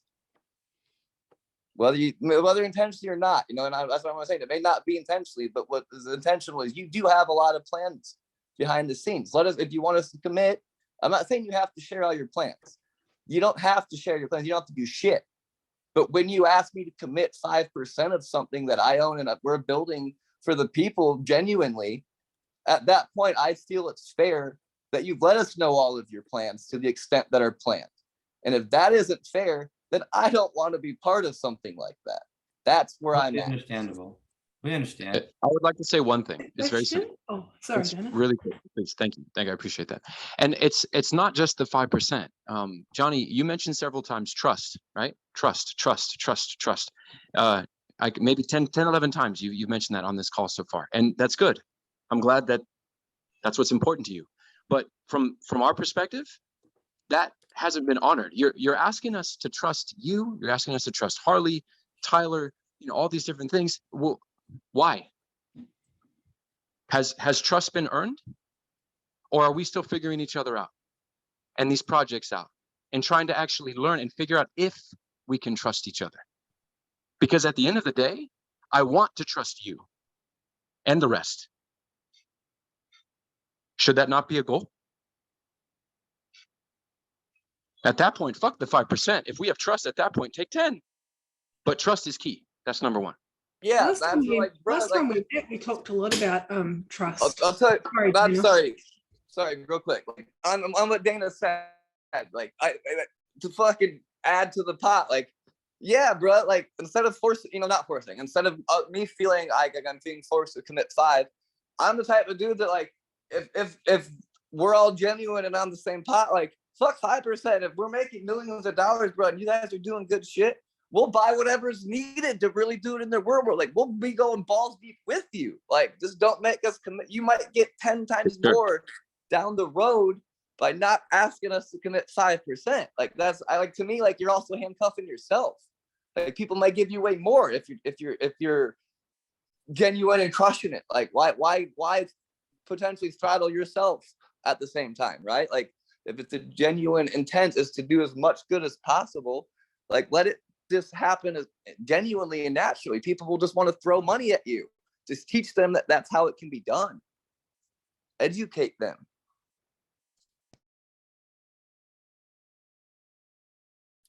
So you might have heard that I met up with Billy recently, and there's a lot of positive. XDC guy, by the way? Say that one more time, please. Is that the big head honcho XDC guy that you told me about? That is the guy at XDC, yeah, that I met up with. Okay. But I think actually Nani had something to say and Damien cut her off. Nani, would you be able to finish that thought off? I took notes. It was just a question, really, in principle. Rather than just going, my business going to commit 5% to Health Bank Down and spell it out like that. It's more from if my business is going to create excess surplus, do I come from that place where that surplus, I want to direct that into doing good in the world? And, if we step it back to that, well, then can we find consensus and agreement at that point? And funny enough, Damien, started talking to that just before he muted before. So there's that, if we find where the consensus is and we're on the same page, at least at that level, we're going forward from there. Yeah. Then it's just, if there's trust in place, we can get through that. And as Dana mentioned, he's at a place where he's still developing trust, perhaps. So we're going to be at different stages of evolution in connection and partnership on this road. And it's like, at this point, what I'm seeing is that ethos there. So last time we met, we talked a lot about trust, but is that sharing the excess? Because what I see in our current economic system is a very diminished, very few pockets out there that would even consider what surplus looks like in their business and commit to that, regardless of where it's going to go to. Are they willing to just look at it? Because I know here in the corporate world, if you're not seen to be 100% dedicated to generating profit, then you have no place in being a director. So yeah, that's the corporate mentality anyway. And then if you flip over to the not-for-profit side of things, well, then generally people that do have this passion can be voted out in a very short amount of time, because there's mandatory voting where people actually can no longer sit on the board through rules and laws. So trying to find trying to find your way through even navigating to that position that holds your values and be able to live in that way through business, it has got some barriers. It's got some hurdles.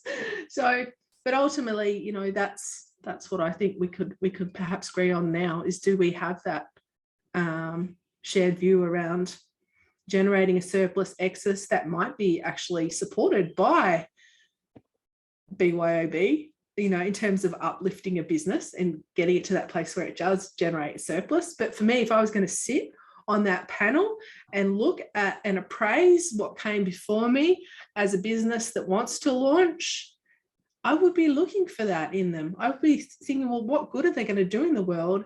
And are they prepared to actually want to achieve beyond and then share that in some way? Yeah. Totally right. It's all about exactly what you just said. Most businesses and most business owners, they're not of the mindset of there will be surplus. So they're always living kind of tight.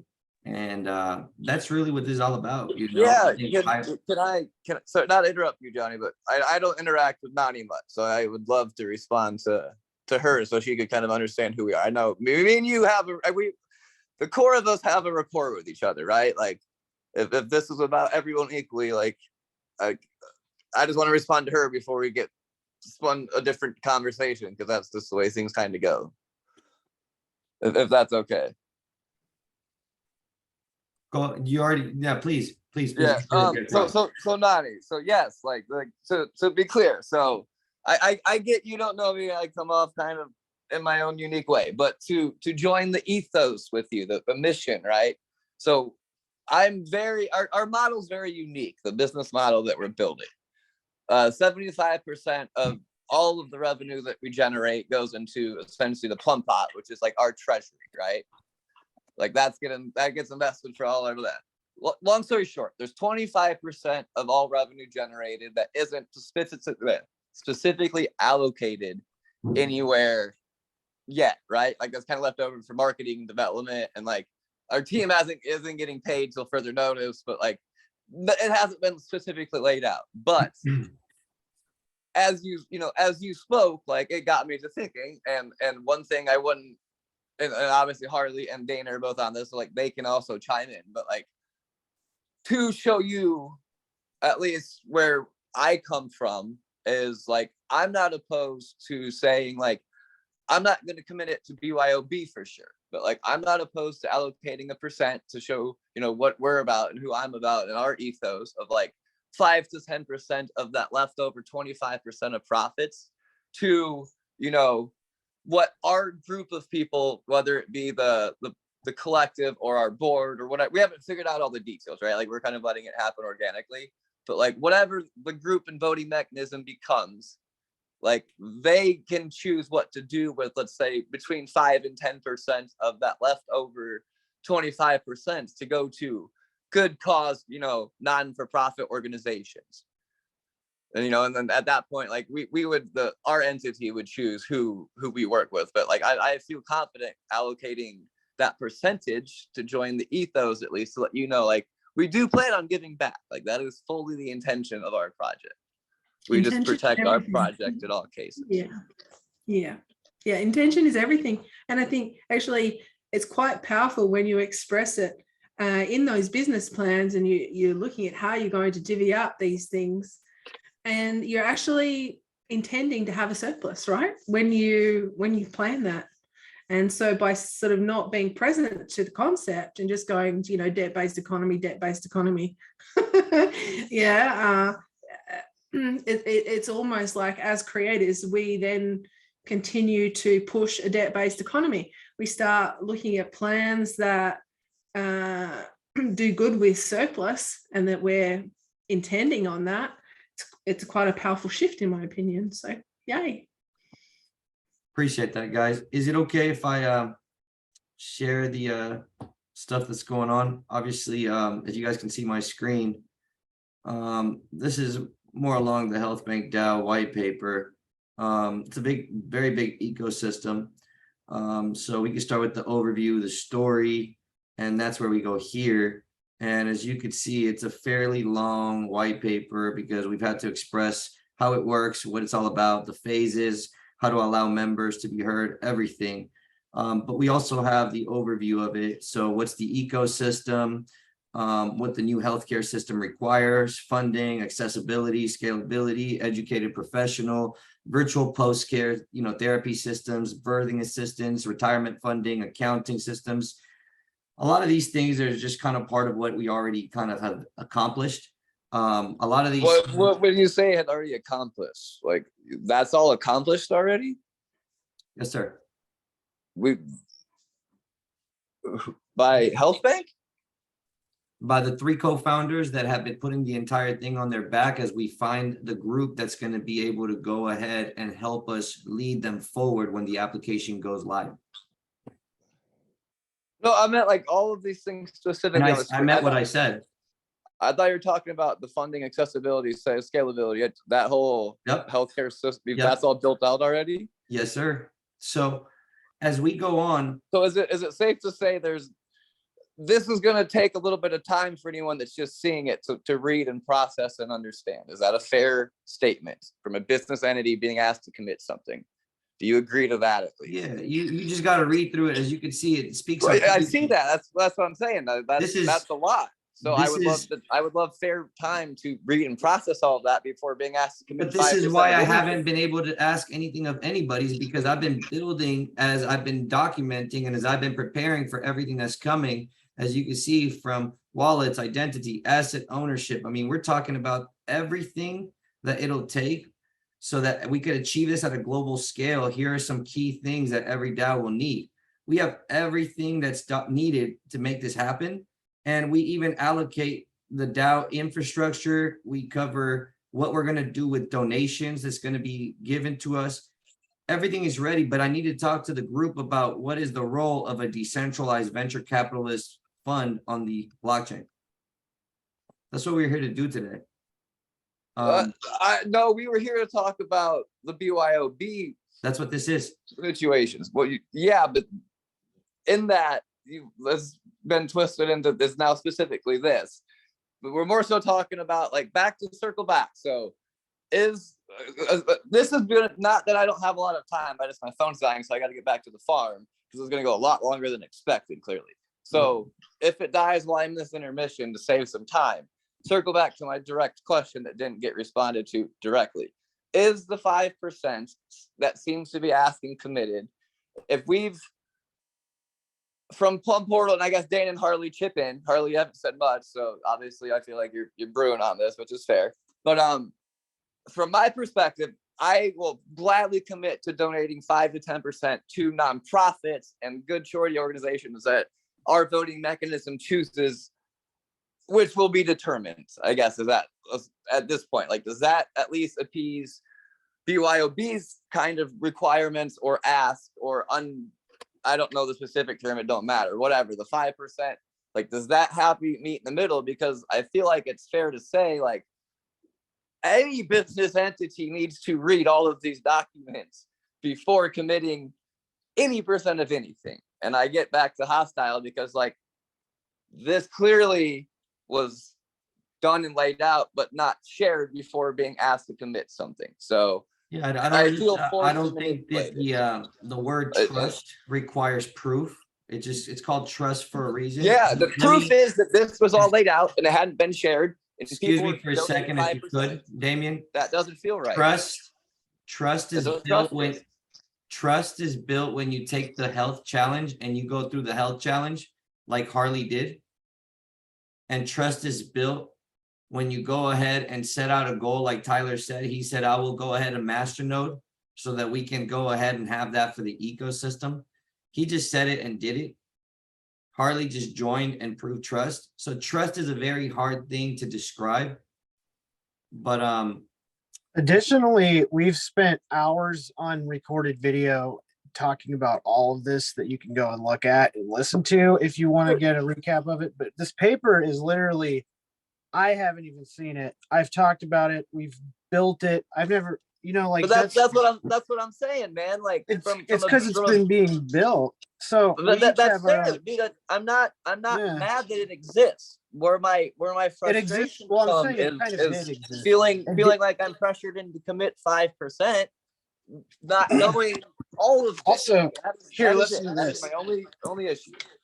So, like when we were asking about specifically 5%, I mean, that was just us, like, we're gauging a percentage also. We're not like saying actual 5%, but 5% is a good number. But you know, Either way, a set amount was being talked about and asked around as a guideline on recorded video. So the circle back for like the fourth time for everyone else's. Harley or Dana, chime in. From your perspective from Plum Portal, are you confident and okay saying that we'll donate 5 to 10% to nonprofits that our project and voting mechanism deems worthy? Damien, Dana is not on the conversation. He said he had to take care of some things. He mentioned it on the chat. He said the kids are calling and so he must depart. His intentions are only good ones. All good. Well, Harley can speak his side then, and then my phone's gonna die, so I'll get back on in like 20 minutes when I can drive out to the farm and get on the charger. But I'll have enough to hear Harley say his part. Yeah. So essentially, I haven't had a chance to read the right white paper either. It's being built out. I think that's fair to be able to read it before allocating that percentage. But I think the main goal of this chat was to figure out what what a fair percentage is. I think that was just an example of a percentage. I don't think that was a set percentage. Am I wrong? Well, that's fine then. So, but if that's the case, then Johnny, I guess this question is for you. Like, is there a set percentage that has to be allocated tonight? Why don't we connect in 2 weeks when the next BYOB podcast is, and that way we can at least have you really think about everything, read through the white paper and the documentation, as we were trying to accomplish the concept of expanding outside of you. I'm gonna just keep it 100 with you, bro. You're not that important, but you are. Because it's like, it's your life. You're important to me. I care about you. But in the bigger scheme of things, bro, save the breath. If you guys just don't want me here or the project, then say that. Like, it's no hard feelings. No, it's cool. Like, I get that I'm hard to deal with. I understand that. Like, I'm not blind to who I am. Like, I'm just not gonna ever sacrifice the integrity of what we're building or our projects without an unknown being answered that I have. And like, if that unknown gets walked around 100 times, I will ask the same question 101. And unfortunately, it's just in my bones to not just be deflected by the question that needs to be asked. And until that's asked, I'm not going to commit. So like, I'll just ask, like, if you don't want us here, tell me. That's fine. We'll leave. I won't deal with it. so I do believe in it. Like, I do feel like everything we're going to do is where you a lot of interrupted me was that I was saying that I care about you as a person, and I know that your universe is very important, but in the bigger scheme of things, you're not that big of a deal. So the reason I'm saying that is because there's people like, the XDC Foundation that I'm dealing with and software development agencies that I'm dealing with that are ultimately more interested in the seat than you are. But because you're here, we're here to address something. And I like conflict. I think it's good. It builds character. I think that being able to talk about these things and learning how to keep a cool head just brings me back to the days where it's all about, it's all business, bro. Like I said, it's all business. And at the end of the day, there's bigger people that I'm concerned about, such as Andre Casterman, that I have to present to this coming week. And so when I show you the white paper, it's because I haven't been bullshitting. I've been building. And I've been building because I chose to carry the responsibility of taking notes and making sure that I could find the right people, because I chose to carry that responsibility. And then the team allowed me to go ahead and continue with that responsibility, but with the trust of these other two parties that are still here on this call, along with Nani. And the intention of all of this is to say that when we look at the bigger picture, not just how you're feeling, we have to describe a path for other partners to join both Health Bank and BYOB. So as Tyler said, we are the builders. So because we're the builders, I'm going to go ahead and ask for the insight and the input of those that care to share it. And I'm here to listen to everything you got to say. But my concern is those in the future that are going to come in, are they going to be happy with the things that we set in stone today? So because nothing was set in stone today when we first arrived, the discussion was, what's a good number that we can ask for future partners to maybe consider? And, you know, as I said, if you want to read through the documents and get back to us in 2 weeks and let us know if you think it's a worthwhile opportunity, I would love to hear back from you. Obviously, the document hasn't been released to anybody because I'm always on phone calls with this company, this partner, that partner. We're growing it because that's what, you know, business owners are supposed to do. And at the end of the day, I can make sales, benefits me. I can make connection, benefits us. And I'm here to do that. And if you feel the same way, we'll build together. And if you don't, you could read the white paper and take some notes and hit me with some questions. I think Tyler, Harley, myself, and Nani will probably be here. I will say No, there's a good bro, reason like- I haven't.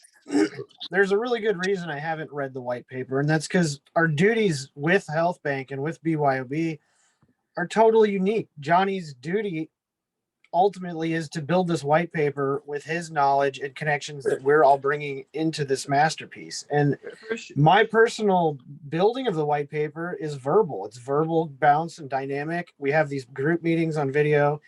Johnny puts it together in a way that actually works. And though Look. there's the fluidity to it that's real, and in a matter of, so it, when we're going to read the white paper, I'll tell you that much. It's going to be done, but he has to build it first. Like, that's all I sure. got. Like, to be clear, like, Yeah. Johnny, like, dude, bro, like, this, you know, the last thing you said, like, that to me rang genuine. Like, I get you've been busy as fuck creating this giant thing. Like, it is awesome. That is why I'm here. Like, I have faith in what this could be. Otherwise, like, I wouldn't be wasting all our fucking time.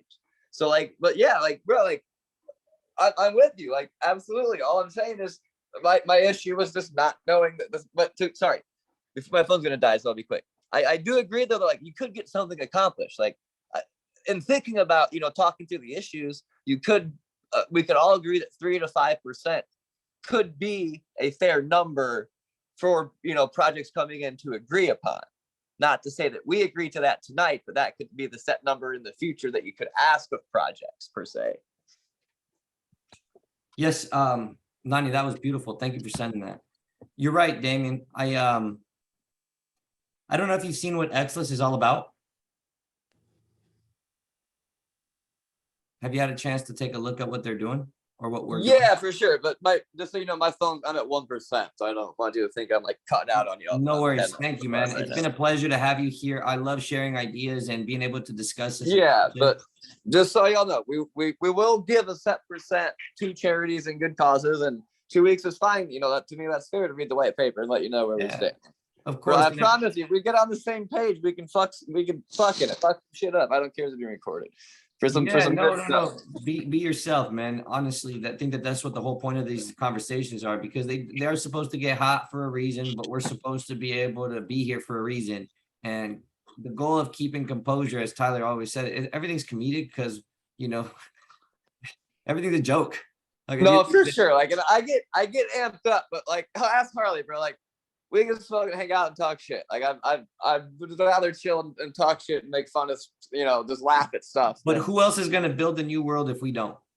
That's the only reason I'm freaking dealing with this shit. You want my honest opinion? So that's why I don't mind what you're saying, and I can't make a final decision on things because, like I said, if I allowed you in here to be here, it's because I don't have the intention of kicking anybody out. It's like, that's why I'm very selective about the process that we go through. And, you know, you being able to have a hard time seeing what we see or what we're protecting, that's just positive feedback to us saying that we got to work harder to make sure that there is a good white paper to explain. And this is why we said our beta test is going on right now, because as everybody who possibly supports us without even reading the white paper, just off the concept, once the white paper is done, we'll be able to present to them, and that can have massive scale. But all it takes is because they had a positive experience. And that's what we want to give you, a positive experience with us. so that way, if you feel like, there's some kind of value in what we're building, you could read the white paper and fully understand why we're putting our family Good house stuff. in a tough situation, but I'm happy you're here, bro.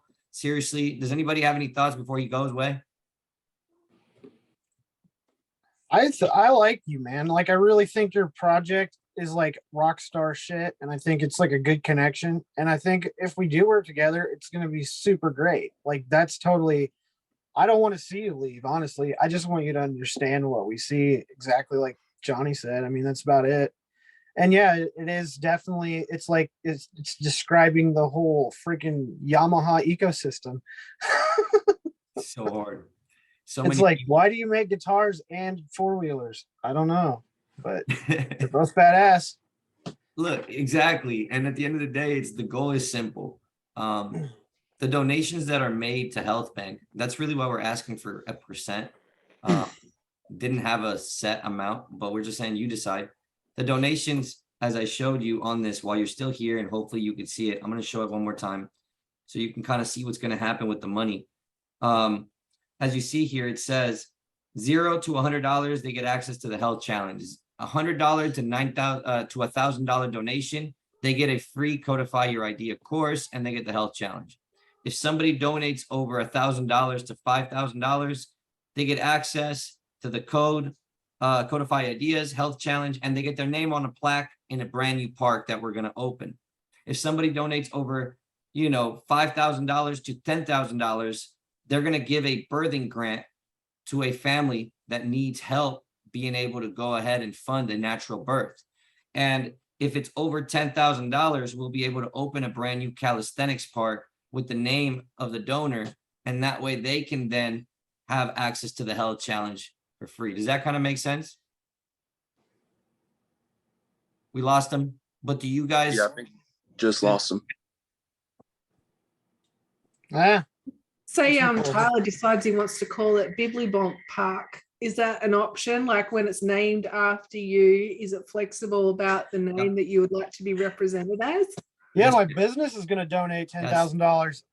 Yes. Yeah, cool. Yes. And that's the thing is, we're going to put QR codes on these calisthenics parks in order to be able to find the Health Bank DAP.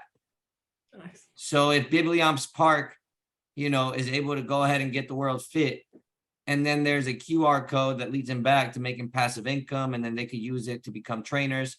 That's already doing a lot. But really what Tyler did is to allow there to be healthier communities. And the goal here is that, because it's all about, and by the way, there's one more that we have to add there, is the $100,000 mark, which is when we open a new birthing centers, right? And this is what we mean is private practices that obviously we can go ahead and these people will accept these birthing grants because they'll have midwives on site. And that's actually what Eric was talking about. That's being awesome. and so if you guys can kind of see what we're trying to get to, it's the structure where we help the new coming generation. We help the current generation be exposed for the donors that they are, but at the same time, they can earn governance in our ecosystem with their donation. And ultimately, that's what we're trying to provide for them. Now, there has to be obviously some control over who manages the money and where it goes and what's being done with it. And that's why this meeting was so important, because if you guys can kind of see the structure of money is going to come into Health Bank, like that's a given. How we organize ourselves to prepare for that amount of money coming in and what we do with it so that it can actually go ahead and create new jobs and opportunities for others.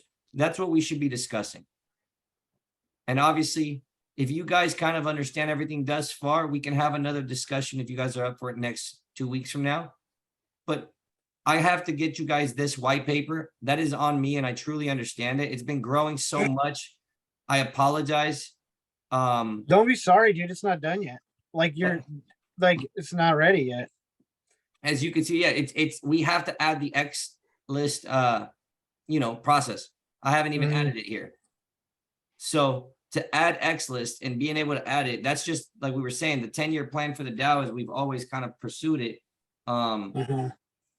You know, it's but now it's all kind of in that position where we have to review everything, and I have to add obviously the Genesis story, which is the original chapters of like our story, how we came to Yeah. get it so that they can have it, because people are going to want to read, okay, where are their backgrounds?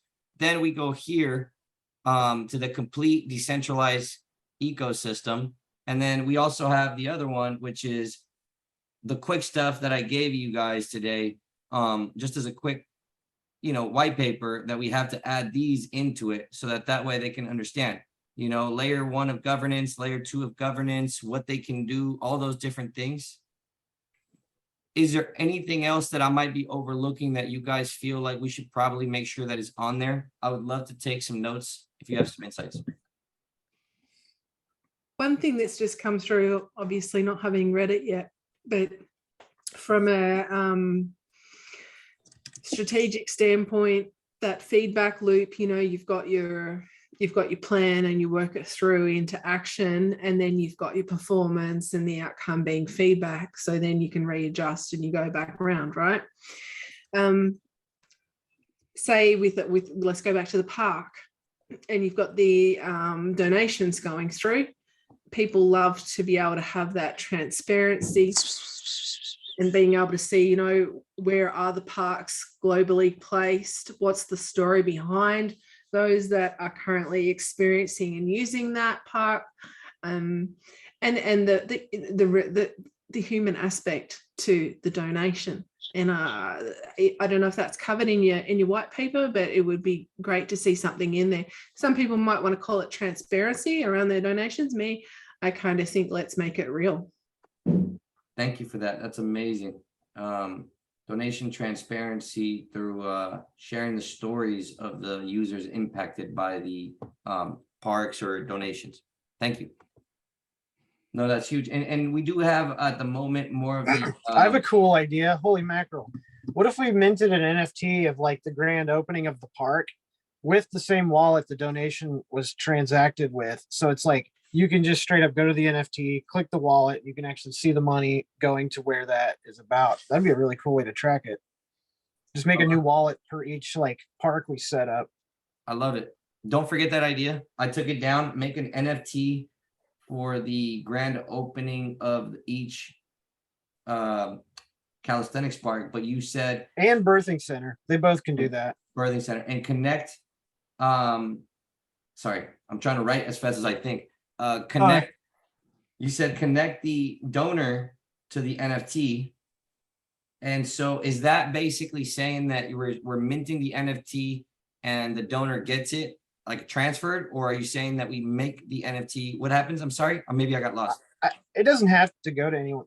We could send it to them, or we could just keep it in our own gallery, but it would basically just be an NFT that's proof of the grand opening of that park, tracked because or easily connected. Sorry, let me start over. Yeah, so the NFT is minted with the same wallet that pays for the park. So like we make a new wallet for the park. We say, here's the wallet. The NFT is minted on the same wallet. So you click the NFT, you can see the transaction on the blockchain all in one explorer. And then also it opens up a place where people can keep donating if they want to maintain the park in the future too. I love it. Perfect. So and anyone can do it if they want to upgrade it, add a curly slide for the kids, whatever. A park has a wallet, and that wallet essentially mints out its own NFT to represent the park that was just created with like an image of it. Is that kind of what you're referring? Yeah, or like a clip of like someone grand opening, like cutting the string or grand something. opening. Yeah, that's a great idea. Yeah. We can even make a dynamic NFT so that you can update the IPFS as the park grows or as big events happen. That image or video would change. But as Nani said, right, all of these videos and dynamic NFTs, it's all about being able to get that story of those that use it so that we can essentially give peace of mind to the donors. No, I love it. You're totally right, Harley. I'm happy you brought that up because it should be dynamic enough that they can track and add donations. Go ahead, Nani. I'm sorry. I'm just thinking, let's park it and add it to the ideas of, as technology evolves, but for visitors to and those that are training there for whatever their purpose is visiting, whether they can somehow add to through technology and NFT, add to the experience if you viewed it through the wallet. I don't know. Got it. Might be Okay. something there. Like, you know, if you're going to put a chair down and put a plaque on it from whatever that level of donation is, there's an event. So you've got these different events, but perhaps turning it into more of a life book aspect where people are there and they're training and they've just used that park as their training and they've succeeded somewhat in some sports field that they can go, yeah, that's where I train, and somehow That makes sense. an event to it. Not sure. I know that Yeah, makes that's a lot what of the sense, dynamic actually. NFT. Yeah, the Sorry, dynamic NFT would cover that up, that aspect, because they'd come and they'd be like, okay, I want to donate. They could scan the QR code that's on the fence there and takes them to where the money came from. Like, so it's like super easy. I love the fact that you guys are going this direction, though, because it is about the visitors that use it. And the only way that they would able to donate to that specific park is if that park has a wallet, going back to Tyler's thing. And if that park has a wallet and it mints out its own NFT, obviously the visitors can go back and donate to it, like you were saying, Ani. That's really cool, guys. Okay, let me try my best to go ahead and bring this into Damien's gonna be pissed. And this is what I'm saying, right? It's like when I showed you guys the white paper, it wasn't like me trying to hold off on anybody. It's just kind of like I'm just trying to keep up with Harley and Tyler's mind. And now that David jumped in and he was able to. Oh, Clint, you're on the call, my man. Yes. You got some thoughts? I think I Yeah, heard sorry, an man. Right. No, my Cat. I lost connection. I had to use my phone just to jump back in. No, we're So I'm happy to have listening you, in, man. and yeah, I actually like that idea with the NFTs on the park. It just opens up a nice. It will bring in a lot of new faces, new opportunities for people to see what NFTs are all about and how blockchain and NFTs is actually being utilized in the real world space. I really like that idea. And that can also be linked back to, you know, they can see this is being linked to Health Bank DAO or to any other things. Or, I mean, it's just for further education for people that doesn't know anything about what the project is about or why this park has been built. A nice description can be laid out there and people can read about it and, oh, okay, this is, you know, this is what it's about. So I think that's a fantastic idea. No, Totally. man, And it's a happy with great it. place to onboard people because they're going to be like, what's this QR code? And they'll scan it and they'll come to see us. And they're like, whoa, this is way cooler than Dogecoin. And I can get paid to work out. Hold on a second. But and, Yeah. you know, as Clay was just talking, you know, it kind of brought it all kind of like, I think it was the accent, I gotta say, Clint. It was one of those where like you're talking and I'm just like, yo, if Clint was over there working out with his kids, it'd be cool if like, you know, he can, you know, go directly to the app because he scans the QR code, but he recorded a video of himself and the kids working out and he uploads it, but it's actually only found through the metaverse. So that way people can actually have a metaverse library of workouts where basically Clint or any community member can upload directly for that part. You know, it's a I have library another of workouts. Oh God. And additionally, we could do augmented reality workouts at the park. Like you go to the park and scan the QR code and Sammy jumps up and he's like, do this. Okay. Holy. But if you guys There can we kind go. of see where this is going, this is why it never stops. And really it's because we know that we have the team that can go metaverse, augmented reality, virtual reality, blockchain, AI. Like we have the team that can do it. So why limit ourselves with ideas? It's just that as you guys can see, Damien said it grows growing too rapidly without catching up the others is kind of not a good idea. And I can understand what he's saying. But at the That's same why we time, record this though. right. I do believe that would make a big difference. And are you guys okay with sharing this with everybody? Yeah, I think yeah, definitely. It's important because like it answers a lot of questions others may have had. But I feel like most of the people keep up well. I mean, they seem to. They don't complain openly about. I haven't talked to many people that are like, I don't know. I wouldn't say that know everything about the project, but like definitely haven't had really any issues with it yet. Like as far as like where we're going, it all seems to like make sense. Like if you're vague about it, it makes sense too. Like as long as you can explain all the parts to it, it's like a clock. Like you have to be like, this gear turns this gear and this gear and this gear. But there's still all these other little gears. Like you can keep going to like, okay, now what smart contracts are going to use? Who's going to make the smart contracts? Are they going to be on this chain or this chain? Or why did you do this with a DApp and not a contract? And like, there's so much going on. And Like, that's where it's- it's like, do we want to be salesmen with our white paper, or do we want to be thorough and transparent with our white paper? And Yeah. so, you know, to give something that just is simple and doesn't really cover the impact side of things, right? Because I think that's what we've been trying to build. It's an infrastructure that guarantees value and impact. Yeah. And it's taken a while. Obviously, Clint has seen the worst of it. You know, he was it was February 22nd, 2022, when me and Clint stayed up all day and all night trying to make that website happen. And we built the DAO for the first time. And, you know, because of that DAO, we understood what it would take for us to be able to rebuild the business plan of it. Because when you build the DApp, like we did with Clint, it's like, oh, you got to have this NFT that can give membership to this thing. But to build the NFT is one thing. To build the application that reads the NFT is another. And so I think we all fell in love with the craft of building applications, and we didn't want to be left exposed in the inability of building an application. And I think Tyler satisfied his needs by pursuing partnerships that had the tools that he needed. And the trust that I could figure out too. I made sure they were trustworthy with their communities. That's where I was And going. that was the most important thing is like, all right, is there a rug pull sentiment? Is there actual discrepancies in your wallets or anything like that? It's like, and the ultimate outcome was simply, how do we build on this so we can help others build on this, so that together, while we build on this, we can allocate a certain percentage of our hard work surplus to others who may not have, you know, more, or maybe don't know about the technology or haven't had a chance to learn yet. And that's kind of where, I don't know, that's always been the ethos since we began. How do we go ahead and do it for those that can't really understand it yet, don't have the time to do it yet? How do we simplify it? So I think, like you said, Nani, earlier, you've been paying a lot of attention and you've been keeping up with us and engaging with us. So thank you so much for allowing us to at least know that, because you actually heard these things and seen them develop, like you have a perspective that is really, really valuable.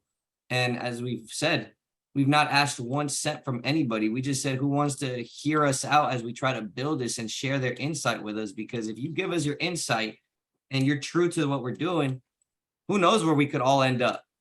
And I think you've done that with so much patience and class as you hear these different arguments and situations. But go ahead.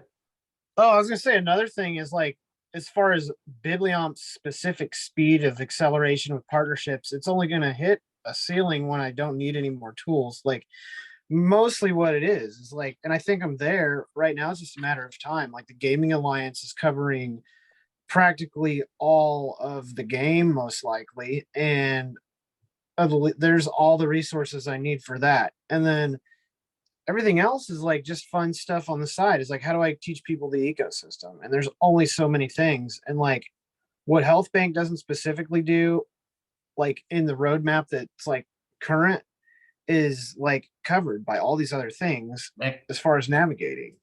That's why it's so important to have these partners you trust. And that's where, like, I think Damien is like, and Harley's there to teach people about him on YouTube. Exactly. Like, it's like so good. Also, I'm also here to raise the vibrations by getting these crystals into people's hands as well, because a lot of people aren't aware of crystals, and people who are aware of crystals aren't aware of crypto. So it goes both ways. Crystals, crypto. That makes a lot of sense, bro. It makes perfect sense. And I think honestly what you guys are building, that's what I'm saying. Like, I think the perspective that he came in with, obviously feeling manipulated, I don't like hearing that, but I think it's good that he expressed himself, because there is no hidden hand. It's just that all of us have been building in our own way. And when we get the chance to catch up, Nani tells us what she's been working on, and we all kind of tell her what we've been working on, and we share ideas of how we can help each other move the communities forward. And Yeah. Also, I noticed the questioning was like, it was with specific intent, but it was like maybe like from wrong, like misinterpreted angles. So it was really hard to answer something that was like, it was like asking, what did the giraffe eat? But it was a rhino. Like, so it was like, you know, it was eating this, but it's not a giraffe. So like, you gotta like be like specific, and it was really confusing. I could see from a not knowing Yes. perspective. Like, and I'm like, if anyone does feel confused, watch the videos we have. Like, it really will help because we've done the work and talked forever.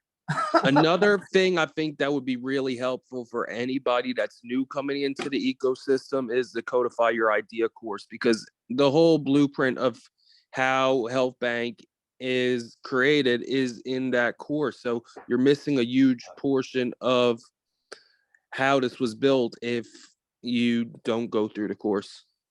Yeah, even just seeing an outline would be helpful to some people. Like, really, if you're not trying to learn to code, if you can just like say these are the steps it takes to make this work, that's like, it is like you said, you know, it's like 12 dApps make one dapping business, and otherwise it's just like, I don't know, there's like, I mean, a mega dApp is just a bunch of dApps combined usually. So right. No, and that's what it is. You know, is. it comes down to, I think, being able to know what to expect, you know, and a lot of people that are watching this, they probably don't understand how we got started. So just to kind of leave them off with it, you know, they have to learn the basics. As Harley was just saying, they can listen to the legalities of a DAO. This here will give you all the information that you need to know how the DAO was put together after speaking to our lawyer. That conversation was recorded and added here for anybody who's curious. Then obviously we go into the Codify Your Ideas course. So sorry. Basically what this does is it covers a little bit more about what dApps are available when you build your ecosystems, and it gives legal documents for any entrepreneur who wants to start a startup. This is a huge advantage to basically all of us who are trying to create our own businesses. You just go here and you can essentially download the file, right, that you'll need. And so basically it's attached, it's a legal document zip file. When you open it, it'll have all the contracts that are basically needed to start partnerships, LLCs, and all that stuff. Really good stuff there. And then obviously we want to inspire people to build businesses. So we created a build a Web3 business tab where they can learn the OSI models, how to think like an entrepreneur, how to think like a developer, what are banks versus DAO. And I think actually you said, Nani, this was your favorite part, right? This right here. I appreciate that. Yeah, really want to hear those messages louder, wider, everywhere. Schools. Yes. That's, and you know, I'm happy you said that, because that's exactly what we're pursuing. It's like, how do we go ahead and bring blockchain to the schools? So I think that that's where the partnership with crypto ed courses is going to be huge. I don't know if we told you guys about them, but they're giving us 5% from all of their sales. So this is Chris, Lefty Chris, and Critical Complex David. So if you guys are okay with these guys, I'll add them onto the BYOB DAO group. They are willing to defend Health Bank with us, and they're willing to donate 5% from every course. They have free lessons. They teach basically the basics of blockchain. And as you guys can see, it's a very friendly, professional website. We're going to bring this to the schools. And so I'm going to put my salesman hat on, and I'm going to go sell this to schools and universities. As they build it over the next few months, I will go ahead and make sure that we can add this course onto the Health Challenge email automation, so that, you know, anybody that signs up for the Health Challenge can always find this. And they are giving us a nice big discount for everybody that signs up with us. And that way they can get started at a very good rate. They will teach them all about, one, safety, terminology, the basics of crypto and what NFTs are. And in their advanced course, they will teach them about nodes, passive income by installing nodes, connecting VPSs, and lessons for launching and deploying nodes. So this is going to be a very, very, very,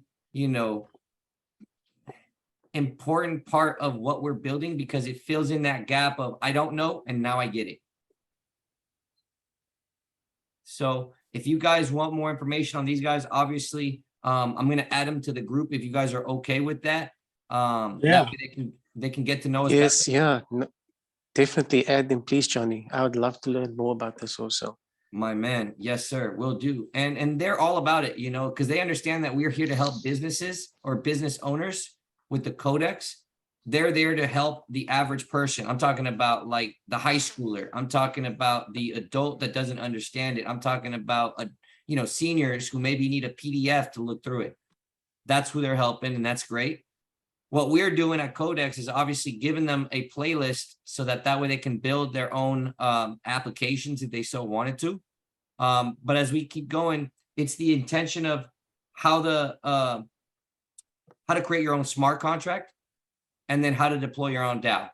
So these are the things that I think Harley was trying to address, and thank you for bringing it up, bro. The ecosystem itself is complex. As you mentioned, it is broken down in that course. And as we said, the way that we create jobs for the world is by allowing people to share this course and earn a commission for having others join. Nobody else will go ahead and see the profits but you. Obviously 50% will go to us, 50% will go to you. The course right now is at $99. It'll go up to $500.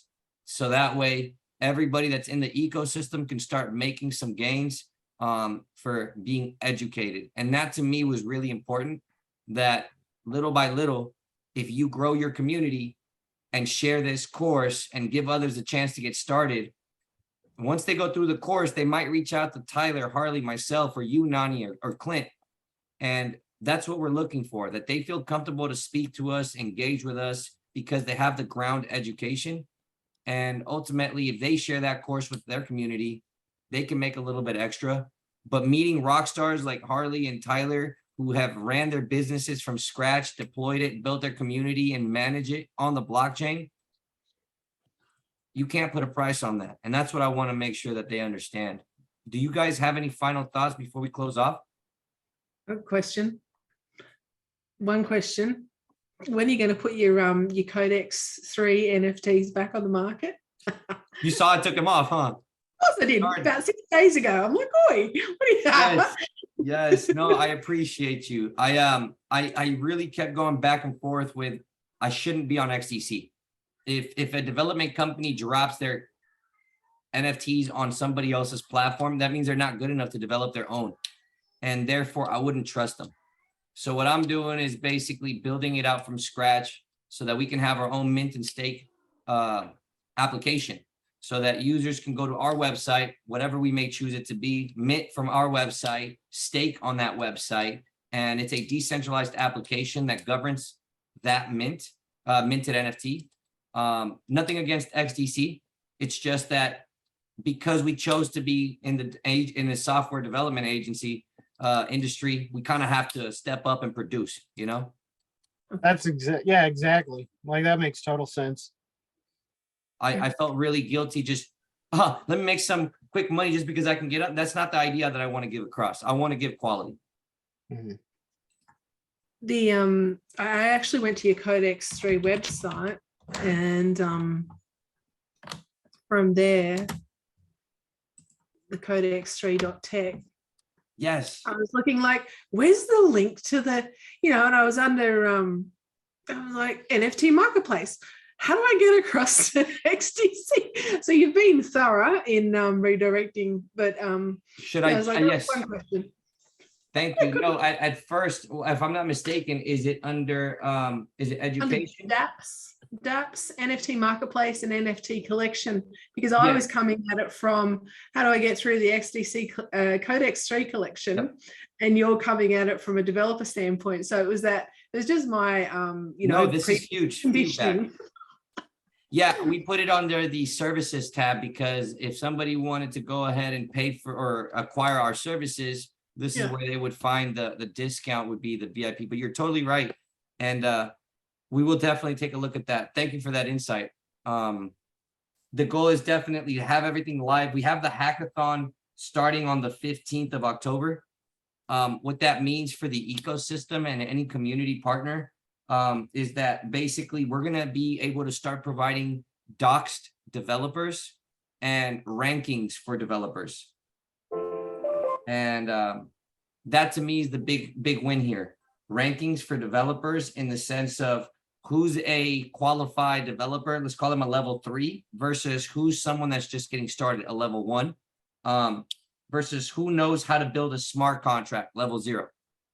And this is very important because if Tyler tells me I need an application, and then I can go directly to our level 3 developers and say, hey, look, I trust these guys because they're doxed. They've gone through a hackathon and they've earned their stripes and they're ready to build. Just give them a quote or proposal and see if they do it.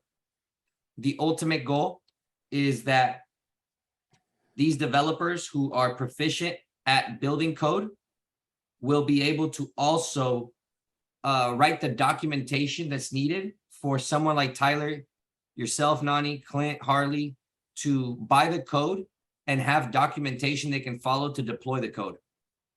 And that is where I think we're going to be able to really solve a big problem in the market, where the documentation for applications is so well written that anybody can deploy it, and you save yourself the money on deployment hours.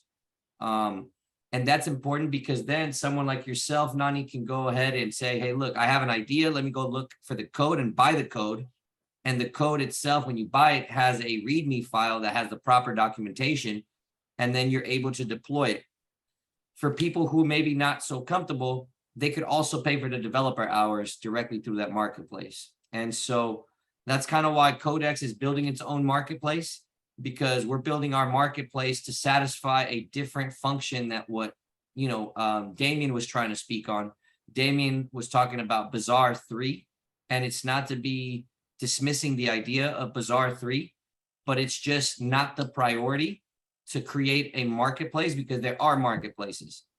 So in my opinion, the urgency is in creating a developer marketplace where developers can sell their code to startups, and that way they can add that level of service.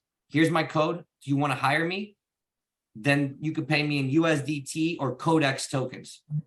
And that's the value that we're trying to kind of satisfy right now with what we're building at Codex. It's going to be a fun one. Let me say that much. You mentioned having the detailed guides from the developers. I was wondering if maybe that could be bounties. There could be bounties as well to incentivize developers to make those detailed guides on how to deploy. You're right. And what we're doing for the hackathon is essentially, so you guys can understand it, and maybe you guys can approve it before we go ahead and live. It's the idea of, the decentralized wellness journal application. If you remember that, Harley, I think you sent it over to me not too long ago. Of course. Let me go ahead and stop my video. Let me share. It's essentially Web3 medium where any medical professional or anyone that's into the wellness field can go ahead and document pretty much anything on there, correct? Yes, sir. No, you're totally right, man. And I appreciate you breaking it down that way. That was a really cool explanation of it. Let me see if I can just jump in and awesome. So I'm in. Let's go check it out. And this is the application that we were working on that's going to get improved during this first hackathon. And so essentially, as you guys can see, it pops it up right away, a decentralized wellness journal. It's currently running on Polygon. So we're going to sign in. And what it does is, I didn't add the links, but we have the Web3 startups here. Obviously, at the time, it was Plum Portal, BYOB, Codex, Restorative Nature, and Metspañol. So Ivan, he hasn't touched base with us in a while, but that's okay. We can always reconnect. And these are the things that we want to offer the people, the opportunity to write their own NFT. So you can go ahead and create an NFT. We can go ahead and right here, as you guys will see, hi, Nani. And then don't forget to drink water. right? This is an NFT that we can generate through this blog. And when I click publish it, essentially what it does is that it pops up my MetaMask. It charges me the 1 Matic cost, and it allows me to go ahead and pay the gas fees so that I can go ahead and make this transaction happen. So I've minted an NFT successfully, storing this NFT on the blockchain. Essentially what we're doing here is that this decentralizes information, as you said, Harley, and this becomes a source of revenue for the DAO. The 1 Matic I paid, obviously it goes into the same wallet that deployed this, but because I'm the same wallet that deployed it, it won't go to anywhere. So let's go to account 2. If you guys, sorry to take long with this one, but just so you guys can kind of understand how we make profit for the DAO with applications. Essentially, if we build applications and we go ahead and have these applications have a cost to deploy or to add content and contributions, what essentially happens is that all of these things become lines of revenue. But this application that I built it not from scratch because I don't have that knowledge yet, but I follow tutorials. And so by following these tutorials, I'm able to get a certain result. Now, the idea is with our hackathon that there's going to be different levels of completion. Someone, let's say like Clint, he'll receive this tutorial and he'll go build it. And if he deploys it on the XDC network in 48 hours, tutorial, you deploy it on the network within 48 hours, you earn $100. So at the moment, this hackathon will reward developers that finish and deploy. This is good. We just want them to deploy. But what they have to do is innovate. And that's who we're looking to hire and pay out bonuses to. And so what we're doing is we're saying, hey, Clint, here's this tutorial. Go innovate it. So now what he'll do is, you guys notice that I minted it out, but when I click on blogs, it doesn't read it yet. So in the smart contract, it has the new blog, but the application does not have the user interface done yet to go read it and update the user interface in the front end so that way I can click on my blog. Does that make sense? So it needs some improvements, some innovations. And so when we give developers the opportunity to finish the tutorial, innovate the application, and add marketing links and content, such as this on the side, right? Like redirect attention after you deploy your application to Health Bank DAO or to Biblioms or to XD Crystals, whatever project it is that is part of the DAO, add Health Bank DAO. That's the most important requirement. If you deploy a dApp and you're doing a Health Bank DAO hackathon, send some traffic back to Health Bank after you're done. And what this does is that we get to grow the attention by building up developers, but our software development agency called Elite Web3 Solutions is looking to hire new developers. So what happens is we host the hackathon, developers deploy applications after following the tutorial, and those that exceed our requirements, meaning they do the documentation, going back to Harley's point, it should be a bounty. Well, if you want a job, build an app, document it, advertise Health Bank, and innovate it. If you do those things and you're a qualified dev, then you get a job offer from Elite. Does that kind of make sense how it works for the hackathon? Yes, makes sense to me. Understood completely. I think it's a great idea. And it's sensible. It's like, I wish I could do that with like my construction business. That would be a great idea. But go ahead, Tanya, I think you were going to say something too. I'm just imagining a place to go to and see their portfolios. So that's it.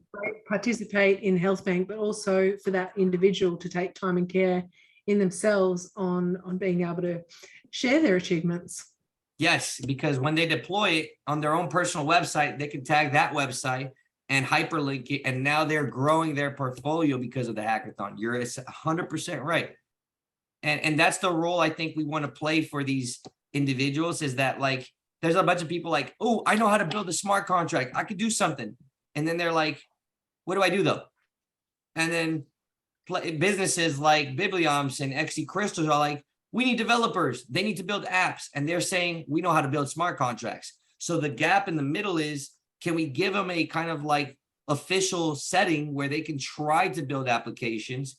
We classify their performance, and those that knock it out, great, you got a job. If not, you have 7 startups that are looking for someone just like you if you don't got an offer. You know, and that's where I think businesses like Plum Portal, BYOB, your own ventures, Nani, Clint's own ventures, as he pursues his own software development agency in South Africa, he'll be able to have a group of developers he can go to pick out from for jobs and opportunities. Do you see what we're doing? So go ahead. Great. Have you It's fantastic. It's a critical resource in Web3, and to actually be constructive about it, create that opportunity to shine, and then to also to be able to share the opportunity of what they've achieved. It's only going to add value to this space, because it's known for scams. It's known for devs sort of potentially walking off with full access to the wallet once fundraising's finished. Yeah, well, that's what I've seen anyway. Well, so that's why we created this website here, because you're totally right. Know your developer.xyz. Awesome. So now, if you were to go ahead, Nani, and you wanted to go ahead and find some devs, or you meet somebody that says, hey, I'm a dev, you tell them, go get doxed. But now you have a place to send them, because everybody always says, oh, I need to dox these founders. I need to dox these developers. But what does that really mean? So that's live right now, right? Yes, sir. It's currently live. That's what I thought. I'm going to send a bunch of people there. Thank you, bro. Yeah. The idea here is that anybody that you are trying to do business with, like you as a business owner, should not doubt who they are. And so obviously we want them to fill this out. We're going to go ahead and receive it on our end. And then once that's done, the idea would be that they proceed to fill out an application. And when they fill out this application, they will tell us what their strength is. Maybe they're strong at building apps. Maybe they're strong at auditing. Maybe they're strong at front end. Maybe they're strong at team management.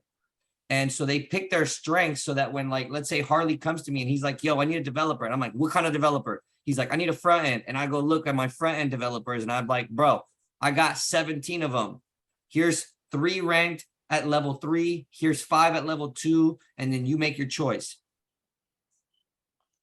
That's the kind of value. Harley, you had something to say? I'm sorry. Yeah, I was just expanding an idea that I had. I know, like with the XIP initiative with XDC, they use Gitcoin, which is essentially how they set up their bounties for what if Codex could be essentially the Gitcoin of the XDC network. I agree, bro. I love that. If you guys are open to making that happen, the marketplace is a very easy place to do it. If you're down for that. Yeah. It's just locking up things in escrow, right? Just basically until this happens and we just release it. But that's a great idea, bro. Thank you for bringing that up. Of course. Great idea. I got to use my highlighter for that one. That's how good that idea was. I don't want to forget it. But if you guys can, I have another question about the Know Your Dev. Is that something you can like offer other like projects? Yes, sir. So right now, I just want to put it in beta so that people can start getting the hang of it. But what's going to happen is essentially I'm going to be able to charge businesses for access to this repository of information, so they can go ahead and pay us monthly or a one-time fee, so that they can always be able to look at, okay, who's doxed and who can I contact? And right on. And is that what system is that using? I forgot. I'll send it over to you, bro. Okay, right on. Is it the one that starts with a V? Yep. Okay, I think I have that link. Yeah, actually, that's a And good one. I was trying to recommend that to Treasury because Treasury sent me a application, and I was like, this is just like a Word document. I'm like, I don't want to send a PDF of my driver's Exactly. license and stuff. Like, so And that's what I'm we gonna see want. if they hook you guys up together, like you and Treasury. Treasury could have you for their Yeah. doxing. That's kind of what I would recommend. And, you know, that's kind of why I was hesitant. It's because like, I'd rather you go ahead and have them contact us and we kind of help them kind of do it all. Yeah. Even though Yeah, they or even could just go have them set directly it up. to the applications and do it themselves. I guess Yeah. what we're doing is kind of like at a bigger scale, right? Because we have know your devs, but essentially Codex will do it for like X list or anybody's project, right? Like we'll set up everybody's KYC. Mm-hmm. And the ability to set up other projects KYC faster and they don't got to worry about it or set it up, you know, and the reason I say it is sometimes projects don't want to pay the monthly fee. Yeah. And the second thing is you don't know how many users you're going to get at once. So that's also the other reason, because as they do it right now, I believe they're charging about $3 a user. Yeah. And so that's kind of where we're testing it out. And I'm trying to measure out the cycles. So when a project launches, how many users do they get within the first 30 to 60 days? Because that's really kind of what we're trying to measure, right? Like what is the volume of traffic a community kind of creates that goes from I'm a community member to I'm a documented or doxed member. Yeah, that's a budget thing. And like comparing the like single payment versus like the larger plans definitely is a good idea to gauge that. Because I saw their plans and there's like, yeah, different tiers and stuff. Yeah, So. exactly. And it all comes down to, as we said, do we want to take care of Health Bank internally? Yes. And that's why we did this. But And I think a good proof of concept of that is going to be next week when all of the crystals come in, being able to KYC to make sure I know who the crystals are going to, make sure to know that they're real people that are going to be receiving it.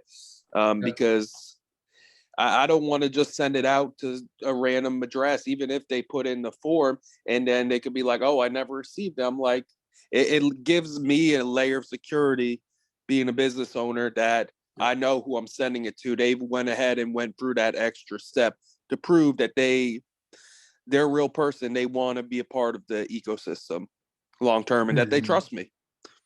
Big time. And that's like what because I mean, essentially, let's say Nani goes ahead and sells a painting, right? And she wants to make sure she's doing business with a real person that maybe she can go ahead and verify their identity. And so she has them get KYC. She gets their address now. And it's not an awkward conversation. She's like, I know this person a little bit more, who has my art, where they're coming from. And that lets that art have kind of a specific kind of household. And I hate to say it that way, but it's true. Not like Nani's going to go hunt them down. But at the end of the day, it's like, yo, I'm a little bit more trusting of this person. And I'm happy that it ended up in their hands. And especially as we're going into blockchain, anonymity to me won't really be the standard when we talk about regulations. No, it's I not even the agree. standard now.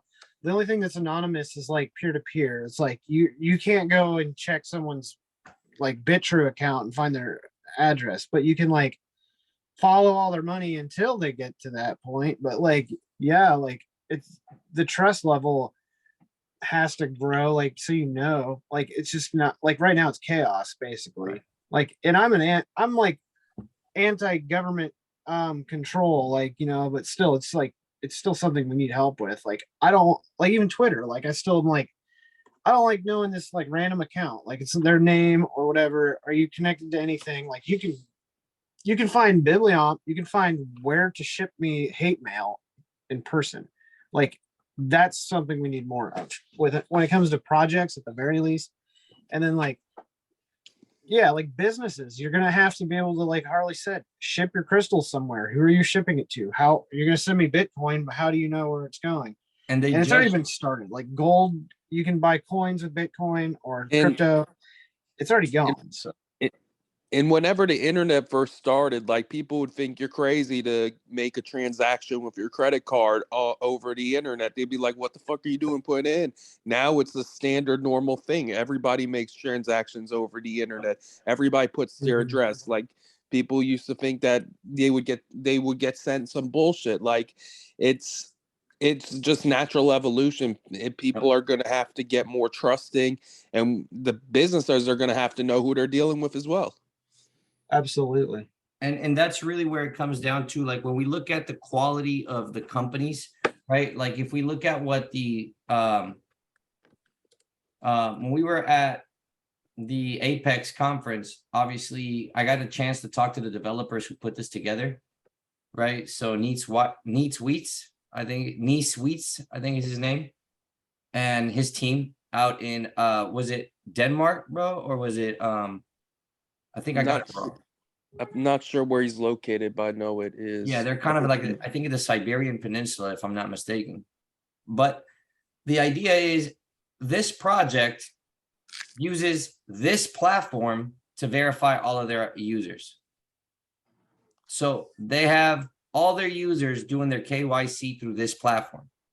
What they do is that they essentially have a public API that other companies can tap into to verify identities. And so that is what we are creating in our ecosystem as well, where I would say let's recommend it to Treasury so they can go ahead and upgrade their systems, right? And they can have a public API that we can go ahead and say, hey, look, here's how it's going to work. If people go ahead and do KYC verification, right? It says Zoom address. They do KYC verification here.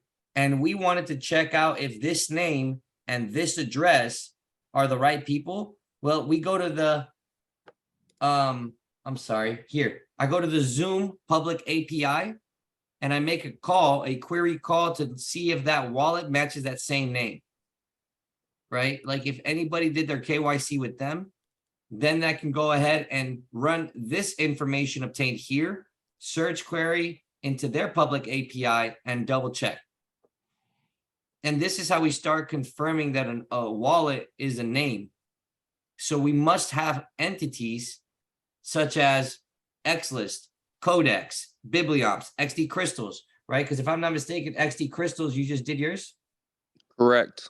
Is it .com/verification? It's .com/KYC. Dash KYC. So what this means essentially then is that now that he has his up, he can then acquire information from his users, which we can then create a public API so that anybody in the ecosystem can tap in to verify this XDC address. Because now for Health Bank, right, let's say that somebody goes ahead and goes into the Health Bank DAO ecosystem, they get verified. Then we can do a public query and we check with this API to see if the addresses match. And if they match, then it's a validation of identity. And that's what we're trying to do so that as users move forward, we know that we're dealing with the right people. And in the ecosystem, as it grows, we can keep track of, okay, this ecosystem is allowing these users to have a certain activity, but we can also camouflage names for addresses. And that, at the end of the day, when we start talking about medical information, is going to have to be very important because we don't want the name or the addresses to be always public. Sometimes one of them is going to have to be private, or sensitive data has to be private, and it can only be found by certain parties. That can be given through the authority can be given through smart contracts, but the address itself has to be what is found so that we can obtain data. And these are just a few of the things that we're doing for everybody in the ecosystem, whether it's the developers, whether it's the parties that are building with us. But ultimately, all of us are trying to just make sure we always define what trust is. And if it doesn't make sense, obviously discussions like this is where it kind of they come to light. But are you guys okay with everything thus far? So maybe we can move on the white paper. Yeah. I know it's been a long night, guys. And Nani, for you, it's been a talkative morning. Oh, it's Monday morning for you, huh? Yeah, as luck would have it, I was on my way to work and I noticed town was just super dead quiet. Everything was closed. Checked my phone, it's public holiday. Turned around, came back home, and ta-da, I get to come here and spend as much time as So grateful. yeah, it's meant to be. No, definitely. And obviously you got a open day now. So obviously we hope we didn't take up too much of your energy, and seriously, thank you for listening to all the different perspectives and helping us understand where you stand better, where you stand as well.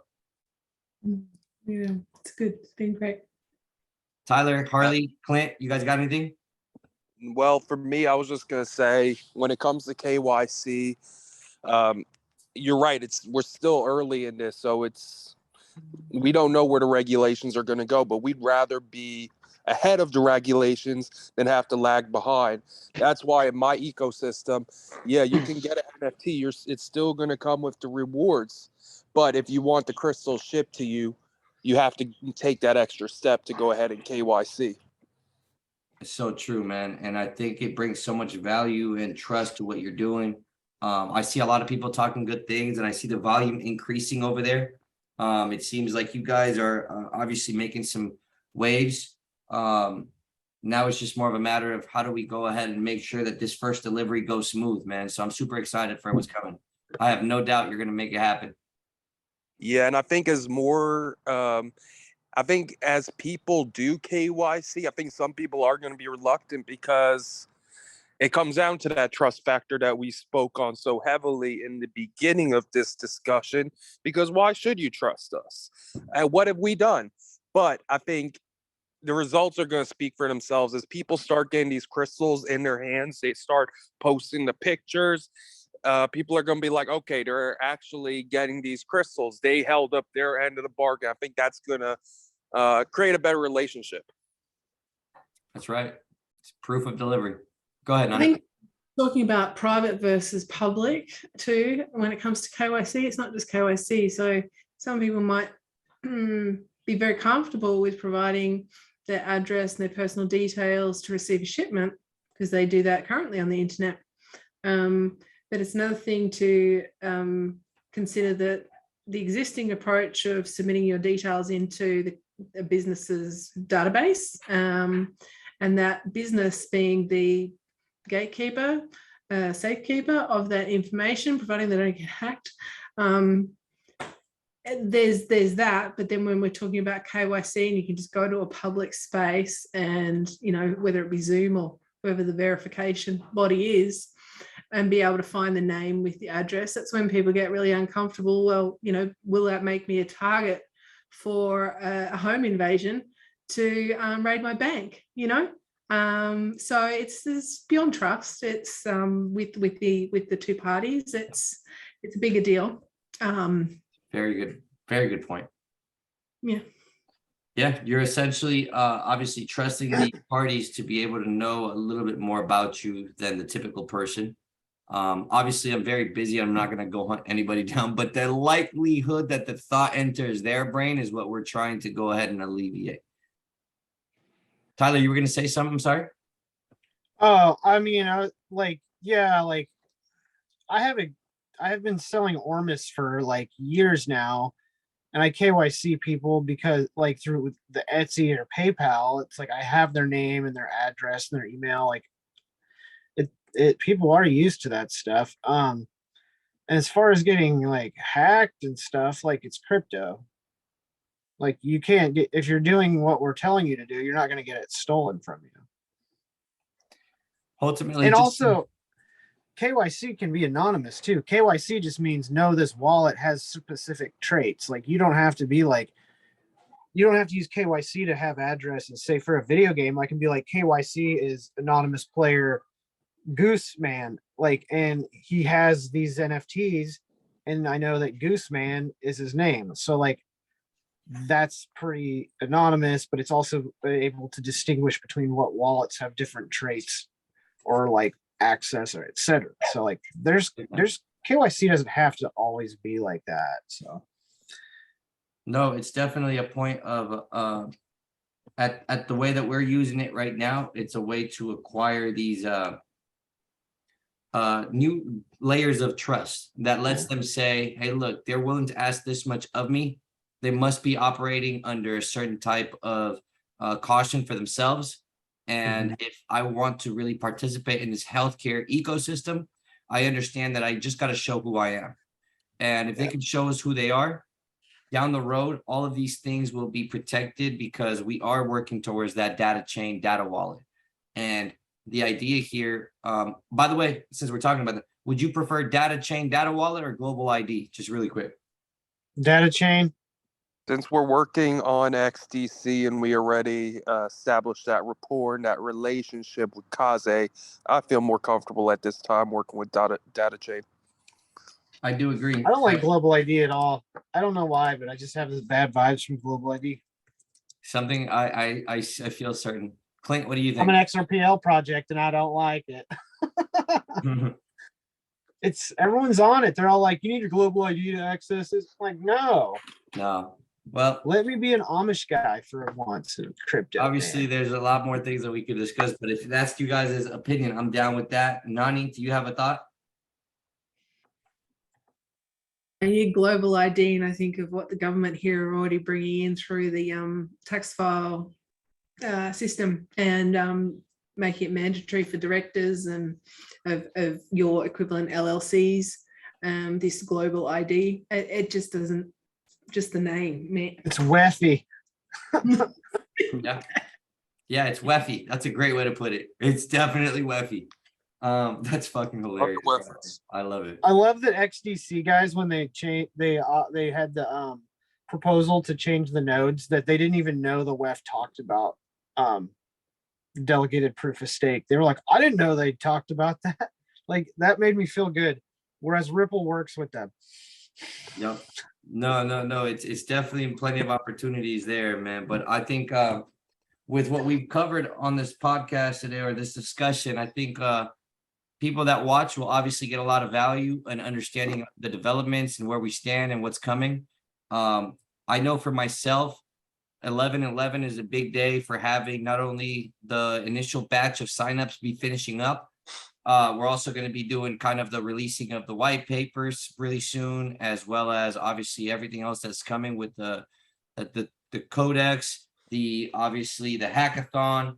You guys have your projects, which obviously so much value in what's being built. And once the health challenge goes live, you guys' projects will be talked about often.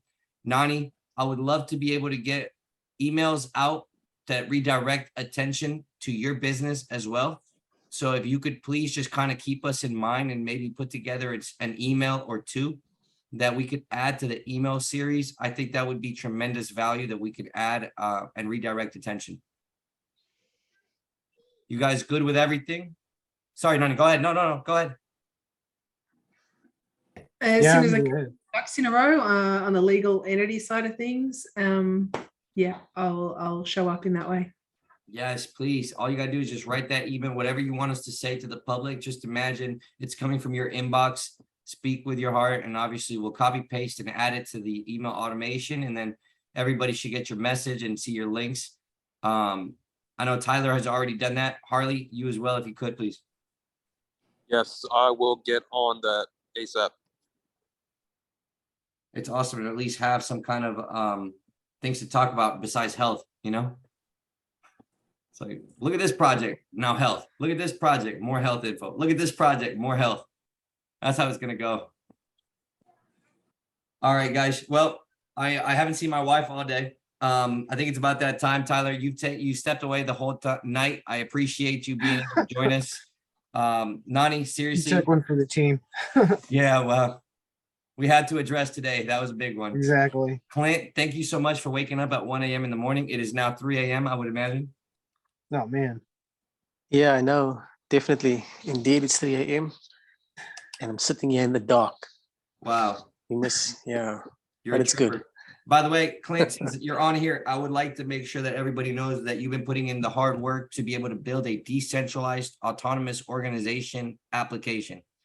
That means that should we finalize a few things, the BYOB DAO, which runs on Matic, will be able to have a voting platform immediately. So it makes it really cool because that way when Tyler and Harley host the next BYOB podcast, that platform will be where the voting occurs.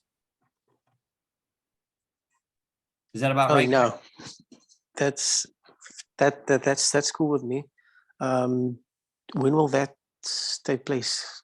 The next Well- voting, I mean the next BYOB. We have the next BYOB will be in 2 weeks. Okay. But obviously we have to meet with Damien, everybody else again after they review the white paper. The Most early certainly. stage white paper.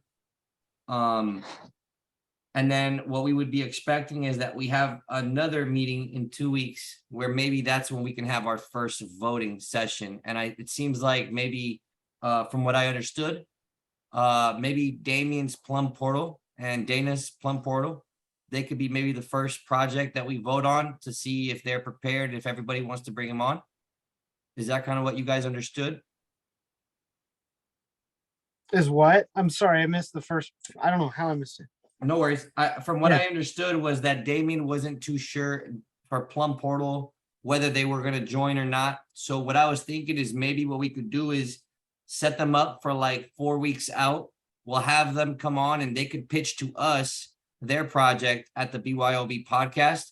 And that way the current, the people inside that are actually, doing it and have been here for a while, obviously the ones that were at the original meeting when we selected the multi-signature wallet, those individuals will get their NFTs and then everybody could vote. That way we can test it out. What do you guys think? Yeah, I think it'd be cool. I think it's kind of hard to make that determination without asking them first if they're comfortable. It seems like they also is really dependent on them reading the white paper as well. Very true. So I think that should maybe be a discussion at the next BYOB meeting in 2 weeks. Perfect. Let's give them that option then. Thank you for that, Harley. Obviously, very well. I honestly think it'd go well. I mean, I think Plum Portal would win that vote. It's a matter of really, do they want to be here based on what they know? So if they read the white paper and we vote, I think it's going to go well for them. So it'd be a good test, a positive looking one. It's not only do they want to be here, but it's obviously they want to be here. And anybody that maybe finds out, it's like, do they have the project that will actually be a good addition to the BYOB? Yeah, It goes both ways, right? Like just because exactly. they were able to at least hear this does not mean that it's guaranteed that their project is. I don't know anything about their project.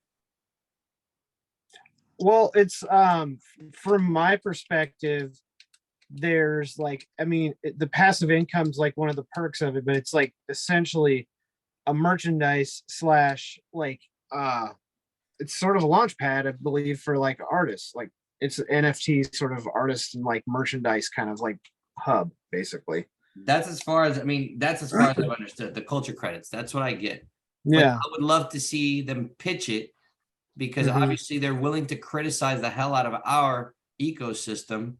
And so it's just a matter of, okay, please help us understand yours so that maybe now that you understand ours, we can keep building together and include your white paper into our white paper, and we can create a nice white paper that shows collaboration.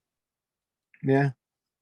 It's, Yeah, because there's a lot of cool stuff to the way they're doing it. Like, it'd be a great idea to just hear it out anyway. Like, Harley's done it before. Like, I've been on spaces, we've interviewed Harley and like just presented Plum Portal. Like, I've just brought him on, like, here, tell us about Plum Portal. And so I have a pretty decent understanding of it. I get it, and I it's think not just ready yet. Yeah.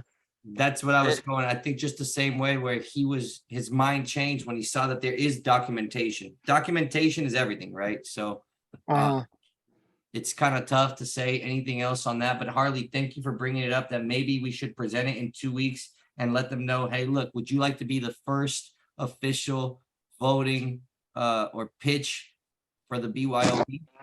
Would that be fair?